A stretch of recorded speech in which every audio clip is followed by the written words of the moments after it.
Hi friends, welcome back to my YouTube channel.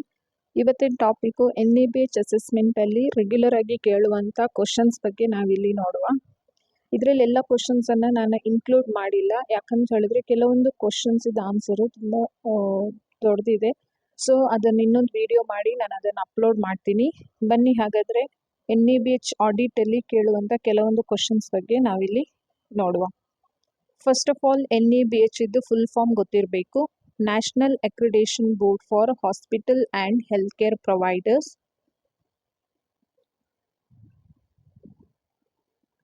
Next NABH ಸ್ಟ್ಯಾಂಡರ್ಡಲ್ಲಿ ಎಷ್ಟು chapters ಇದೆ? So NABH ಸ್ಟ್ಯಾಂಡರ್ಡಲ್ಲಿ 10 chapters ಇದೆ. Next NABH ಅಲ್ಲಿ ಬರುವಂಥ 10 chapters ಯಾವುದೆಲ್ಲ ಅಂತ ನೋಡುವ. First one AAC, access assessment and continuity of care. Second, COP, care of patient. Third, MOM, management of medication. Fourth, PRE, patients' rights and education. Fifth, HIC, hospital infection control. Sixth, CQI, continuous quality improvement. 7, ROM, responsibility of management. 8, FMS, facility management and safety. 9, HRM, human resource management. 10, IMS, information management system. ನಾನು already ನಿಮಗೆ ಮೊದಲಿನ ವಿಡಿಯೋದಲ್ಲಿ ಹೇಳಿದಾಗೆ ಈ 10 ಚಾಪ್ಟರ್ಸಲ್ಲಿ 5 chapters patient related ಬರುತ್ತೆ. Next 5 chapter organisation related ಬರುತ್ತೆ. First 5 chapter ಅಂದರೆ ಪೇಷಂಟ್ ರಿಲೇಟೆಡ್ ಅಂತ ಹೇಳಿದ್ರೆ access assessment and continuity of ಕೇರಲ್ಲಿ ಪೇಷಂಟ್ಗೆ ಹೇಗೆ ಕೇರ್ ಕೊಡಬೇಕು, ಡಾಕ್ಟರ್ಸು ನರ್ಸಸ್ಸು ಮತ್ತು ರಿಸೆಪ್ಷನಲ್ಲಿ ಯಾವುದೆಲ್ಲ ಡಾಕ್ಯುಮೆಂಟನ್ನು ಮೇಂಟೈನ್ ಮಾಡಬೇಕು, ಹಾಗೆ ಲ್ಯಾಬಲ್ಲಿ ಎಕ್ಸ್ರೇ ರೇಡಿಯಾಲಜಿಯಲ್ಲಿ ಯಾವುದೆಲ್ಲ ಡಾಕ್ಯುಮೆಂಟ್ ಮೇಂಟೈನ್ ಮಾಡಬೇಕು ಅಂತಿರೋದೇ ಫಸ್ಟ್ ಚಾಪ್ಟ್ರಲ್ಲಿ. ಸೆಕೆಂಡ್ ಚಾಪ್ಟ್ರಲ್ಲಿ ಪೇಷಂಟ್ಸ್ ಬಗ್ಗೆ ಹೇಗೆ ಕೇರ್ ತಗೊಳ್ಬೇಕು, ಇದು ಮೇಯ್ನಾಗಿ ಡಾಕ್ಟರ್ಸ್ ಮತ್ತು ನರ್ಸಸ್. ಸೊ ಅವರಿಗೆ ಹೇಗೆ ಟ್ರೀಟ್ಮೆಂಟ್ ಕೊಡಬೇಕು, ಯಾವ ಥರ ಡಾಕ್ಯುಮೆಂಟೇಷನ್ ಮಾಡಬೇಕು ಅಂತ ಸೆಕೆಂಡ್ ಚಾಪ್ಟ್ರಲ್ಲಿ ಎಕ್ಸ್ಪ್ಲೈನ್ ಮಾಡಿದ್ದಾರೆ. Third chapter related to medications, ಇದು ಫಾರ್ಮಸಿ ಮತ್ತು ನರ್ಸಿಂಗ್ ರಿಲೇಟೆಡ್, ಡಾಕ್ಟರ್ಸ್ ರಿಲೇಟೆಡ್ ಆಗಿರುತ್ತೆ. ಪೇಷಂಟ್ಗೆ ಹೇಗೆ ಮೆಡಿಸಿನ್ಸ್ ಪ್ರಿಸ್ಕ್ರೈಬ್ ಮಾಡಬೇಕು, ಯಾವುದೆಲ್ಲ ಎಮರ್ಜೆನ್ಸಿ ಮೆಡಿಸಿನ್ಸ್, ಯಾವುದೆಲ್ಲ ಹೈ ರಿಸ್ಕ್ ಮೆಡಿಸಿನ್ಸ್ ಅಂತ ಈ ಥರ್ಡ್ ಚಾಪ್ಟ್ರಲ್ಲಿ ಎಕ್ಸ್ಪ್ಲೈನ್ ಮಾಡಿರ್ತಾರೆ.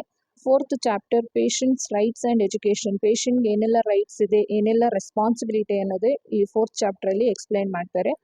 ಹಾಗೆ fifth chapter HIC, hospital infection control, ಹಾಸ್ಪಿಟಲಲ್ಲಿರುವಂಥ ಇನ್ಫೆಕ್ಷನ್ಸನ್ನು ಹೇಗೆ ಕಂಟ್ರೋಲ್ ಮಾಡಬೇಕು ಮತ್ತು ಯಾವುದೆಲ್ಲ ಹಾಸ್ಪಿಟಲ್ ಇನ್ಫೆಕ್ಷನ್ಸ್ ಯಾವುದೆಲ್ಲ ಇನ್ಫೆಕ್ಷನ್ಸ್ ಇದೆ ಹಾಸ್ಪಿಟ್ಲಲ್ಲಿ ಅಂತ ಡೀಟೇಲ್ ಆಗಿ ಈ ಚಾಪ್ಟ್ರಲ್ಲಿ ಹೇಳಿರ್ತಾರೆ. ಉಳಿದ 5 ಚಾಪ್ಟರ್ ಆರ್ಗನೈಸೇಷನ್ ರಿಲೇಟೆಡ್, ಅಂದರೆ ಹಾಸ್ಪಿಟ್ಲಿಂದು ಮ್ಯಾನೇಜ್ಮೆಂಟ್ ಮತ್ತು ಸ್ಟಾಫಿಗೆ ರಿಲೇಟೆಡ್ ಆಗಿರುವಂಥ ಚಾಪ್ಟರ್ಸು. CQIಯಲ್ಲಿ ಕ್ವಾಲಿಟಿ ಇಂಪ್ರೂವ್ಮೆಂಟ್ ಬಗ್ಗೆ ಏನೆಲ್ಲ ಆ್ಯಕ್ಷನ್ ತಗೊಳ್ಬೇಕು ಅನ್ನೋದನ್ನು 6th ಚಾಪ್ಟ್ರಲ್ಲಿ ಹೇಳಿರ್ತಾರೆ. 7 ROM, ಇದು ರಿಲೇಟೆಡ್ ಟು ಮ್ಯಾನೇಜ್ಮೆಂಟ್ಗೆ ಕೆಲವೊಂದು ರೆಸ್ಪಾನ್ಸಿಬಿಲಿಟಿ ಇರುತ್ತೆ, ಅದನ್ನು ಹೇಗೆ ಹ್ಯಾಂಡಲ್ ಮಾಡಬೇಕು ಅನ್ನೋದು ಈ ಚಾಪ್ಟ್ರಲ್ಲಿ ಇರುತ್ತೆ. 8th one facility management and safety, related to biomedical engineer maintenance ಹಾಗೂ ಸೇಫ್ಟಿ ಬಗ್ಗೆ ಈ ಚಾಪ್ಟ್ರಲ್ಲಿ ಡೀಟೇಲ್ ಆಗಿ ಇರುತ್ತೆ. Human resource management, staff personal ಫೈಲನ್ನು ಹೇಗೆ ಮೇಂಟೈನ್ ಮಾಡಬೇಕು, HR ಡಿಪಾರ್ಟ್ಮೆಂಟ್ ಬಗ್ಗೆ ಡೀಟೇಲ್ ಆಗಿರುತ್ತೆ. ಇನ್ಫಾರ್ಮೇಷನ್ ಮ್ಯಾನೇಜ್ಮೆಂಟ್ ಸಿಸ್ಟಮ್ ಅಂದರೆ ಪೇಷಂಟ್ ಕೇಸ್ ಶೀಟನ್ನು ಹೇಗೆ ಮೇಂಟೈನ್ ಮಾಡಬೇಕು ಅಂತಿರೋದೇ 10th ಚಾಪ್ಟರ್. ಸೊ ಇದು NABH ಸ್ಟ್ಯಾಂಡರ್ಡಲ್ಲಿ ಬರುವಂಥ ಚಾಪ್ಟರ್ಸ್. ನೆಕ್ಸ್ಟ್ ಹಾಸ್ಪಿಟ್ಲಲ್ಲಿ ಯಾವುದೆಲ್ಲ ಕಮಿಟೀಸ್ ಇರಬೇಕು? NABH core committee, CPR committee or code blue committee, drugs and therapeutic committee, hospital safety committee, grievance redressal committee, internal complaint committee R anti sexual harassment committee, quality improvement committee, blood transfusion committee, code pin committee, hospital infection control committee, medical records committee. ಇದಿಷ್ಟು committee ತುಂಬ important. ಅಂದರೆ ಈಗ ಒಂದು committee ಅಂತ ಹೇಳಿದ್ರೆ ಈಗ 4-5 ಜನ ಇರುವಂಥ ಗ್ರೂಪು, ಈಗ ಏನಾದರೂ ಪ್ರಾಬ್ಲಮ್ ಆಯಿತು ಅಥವಾ ಏನಾದರೂ ಡಿಸಿಷನ್ ತಗೊಳ್ಬೇಕು ಅಂತ ಹೇಳಿದರೆ ಈ ಕಮಿಟಿಯನ್ನು ಮೀಟಿಂಗ್ ಕರೀತಾರೆ ಮತ್ತು ಡಿಸ್ಕಸ್ ಮಾಡ್ತಾರೆ. ಹಾಗೆ ಏನಾದರೂ ಡಿಸಿಷನ್ ತಗೊಳ್ಬೇಕು ಅಂತ ಹೇಳಿದ್ರೆ ಆ 4-5 ಜನ ಒಟ್ಟಿಗೆ ಸೇರಿ ಒಂದು ಡಿಸಿಷನ್ ತಗೊಳ್ತಾರೆ, ಅದನ್ನೇ ನಾವು ಕಮಿಟಿ ಅಂತ ಹೇಳ್ತೀವಿ. ಸೊ ಇದು committee usually minimum every 3 months ಒನ್ಸಿಗೆ ಮೀಟಿಂಗ್ ಮಾಡಲೇಬೇಕಾಗತ್ತೆ. ಅದು ಡಿಪೆಂಡ್ಸ್ ಆನ್ ಹಾಸ್ಪಿಟಲ್ ಪಾಲಿಸಿ, ಅಂದರೆ ಎವ್ರಿ ಮಂತು ಮಾಡ್ಬೋದು, ಇಲ್ಲ 2 months ಒನ್ಸ್ ಮಾಡ್ಬೋದು, ಇಲ್ಲ 3 months ಒನ್ಸು ಮಾಡ್ಬೋದು.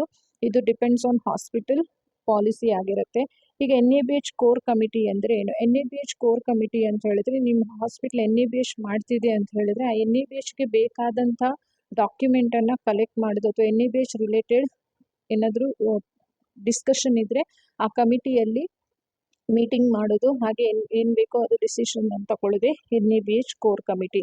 ಅದೇ ಥರ ಡ್ರಗ್ ಆ್ಯಂಡ್ ಥೆರಪೆಟಿಕ್ ಕಮಿಟಿ ಇದೆ, ಇದು ರಿಲೇಟೆಡ್ ಟು ಫಾರ್ಮಸಿ ಅಥವಾ ಮೆಡಿಸಿನ್ಸ್. ಏನಾದರೂ ನೀವು ಮೆಡಿಸಿನ್ಸನ್ನು ಆ್ಯಡ್ ಮಾಡಬೇಕು, ಹೊಸದಾಗಿ ಪರ್ಚೇಸ್ ಮಾಡಬೇಕು, ಇಲ್ಲ ಯಾವುದಾದ್ರೂ ಮೆಡಿಸಿನ್ ನಿಮಗೆ ರಿಕ್ವೈರ್ಮೆಂಟ್ ಇಲ್ಲ ಅಂತ ಹೇಳಿದ್ರೆ ಅಥವಾ ಡ್ರಗ್ ಫಾರ್ಮಿಲರಿ ಮಾಡಬೇಕು ಅಂತ ಹೇಳಿದ್ರೆ, ಅಡ್ವರ್ಸ್ ಡ್ರಗ್ ರಿಯಾಕ್ಷನ್ ಅಥವಾ ಮೆಡಿಕೇಶನ್ ಎರರ್ ಯಾವುದಾದ್ರೂ ಇತ್ತು ಅಂತ ಹೇಳಿದ್ರೆ ಈ ಕಮಿಟಿಯಲ್ಲಿ ಅದರ ಬಗ್ಗೆ ಡಿಸ್ಕಸ್ ಮಾಡ್ತಾರೆ.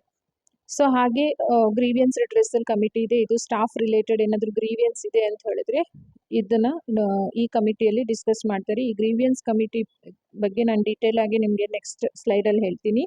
ಹಾಗೆ internal complaint committee, quality improvement committee ಅಂದರೆ ಕ್ವಾಲಿಟಿ ಇಂಪ್ರೂವ್ ಮಾಡಲಿಕ್ಕೆ ಏನೆಲ್ಲ ಆ್ಯಕ್ಷನ್ಸ್ ತಗೊಳ್ಬೇಕು, ಏನೆಲ್ಲ ಡಿಸಿಷನ್ಸ್ ತಗೊಳ್ಬೇಕು ಅನ್ನೋದೇ ಈ ಕಮಿಟಿಯಲ್ಲಿ ಇರುವಂಥ ಡಿಸಿಷನ್. ಸೊ ಅದೇ ರೀತಿ ಈ ಬ್ಲಡ್ ಟ್ರಾನ್ಸ್ಫ್ಯೂಷನ್ ಕಮಿಟಿ, ಏನಾದರೂ ಬ್ಲಡ್ ಟ್ರಾನ್ಸ್ಫ್ಯೂಷನ್ ರಿಯಾಕ್ಷನ್ ಆಯಿತು ಅಂತ ಹೇಳಿದ್ರೆ ಇಮಿಡಿಯೇಟ್ ಆಗಿ ಕಮಿಟಿಯವರು ಮೀಟಿಂಗ್ ಕರೀತಾರೆ, ಹಾಗೆ ಡಿಸ್ಕಸ್ ಮಾಡ್ತಾರೆ. ಸೊ ರೀಸನ್ ಫಾರ್ ರಿಯಾಕ್ಷನ್ ಅದನ್ನು ಫೈಂಡ್ ಔಟ್ ಮಾಡಿ ರೂಟ್ ಕಾಸ್ ಮಾಡಿ ಅದಕ್ಕೆ ಕರೆಕ್ಟಿವ್ ಮತ್ತು ಪ್ರಿವೆಂಟಿವ್ ಆ್ಯಕ್ಷನ್ಸ್ ತಗೊಳ್ತಾರೆ. ಅದೇ ರೀತಿ ಬೇರೆ ಬೇರೆ ಕಮಿಟೀಸ್ ಇದೆ. ನೆಕ್ಸ್ಟ್, ಈಗ ಯಾವುದೇ ಪೇಷಂಟ್ಸನ್ನು ನಾವು ಐಡೆಂಟಿಫೈ ಮಾಡಬೇಕಾದ್ರೆ 2 ಸ್ಟ್ಯಾಂಡರ್ಡ್ಸನ್ನು ನಾವು ಗಮನದಲ್ಲಿಟ್ಕೋಬೇಕು. ಒಂದು ಪೇಷಂಟ್ ಇದ್ದು ಫುಲ್ ನೇಮ್, ಇನ್ನೊಂದು UHID ಅಂದರೆ ಯುನೀಕ್ ಹಾಸ್ಪಿಟಲ್ ಐಡೆಂಟಿಟಿ ನಂಬರ್. ಈಗ ನಾವು ಪೇಷಂಟ್ಸನ್ನು ಫಾರ್ ಎಕ್ಸಾಂಪಲ್ ಈಗ ನಾವು ಲ್ಯಾಬಿಗೆ ಪೇಷಂಟ್ಸನ್ನು ಕಳಿಸ್ತೀವಿ, ಅಲ್ಲಿ ರೈಟ್ ಪೇಷಂಟನ್ನೇ ನಾವು ಚೂಸ್ ಮಾಡಿದ್ದೀವಿ ಅಂತ ನೋಡಬೇಕು ಅಂತ ಹೇಳಿದ್ರೆ ನೀವೇನು ಮಾಡಬೇಕು, ಫಸ್ಟಿಗೆ ಒಂದು ಪೇಷಂಟ್ ಇದು ಫುಲ್ ನೇಮನ್ನು ಕ್ರಾಸ್ ಚೆಕ್ ಮಾಡಬೇಕು, ಇನ್ನೊಂದು ಪೇಷಂಟ್ ಇದು UHID ನಂಬರ್. UHID ಅಂತ ಹೇಳಿದ್ರೆ ನೀವು ಫಸ್ಟಿಗೆ ಪೇಷಂಟ್ ಹಾಸ್ಪಿಟ್ಲಿಗೆ ಬಂದ ಕೂಡಲೇ ನೀವೊಂದು ರಿಜಿಸ್ಟರ್ ಮಾಡ್ಕೋತೀರಾ ಪೇಷಂಟನ್ನು, ಆವಾಗ ಆವಾಗ ಜನ್ರೇಟ್ ಆಗುವಂಥ ನಂಬರನ್ನು ನಾವು UHID ನಂಬರ್ ಅಂತ ಹೇಳ್ತೀವಿ. ಸೊ ಪೇಷಂಟನ್ನು ಐಡೆಂಟಿಫೈ ಮಾಡಲಿಕ್ಕೆ ನೀವು ಯೂಸ್ ಮಾಡಬೇಕಾದಂಥ 2 ಸ್ಟ್ಯಾಂಡರ್ಡ್ಸ್ ಯಾವುದೆಲ್ಲ, ಒಂದು ಫುಲ್ ಪೇಷಂಟ್ ನೇಮ್, ಇನ್ನೊಂದು UHID.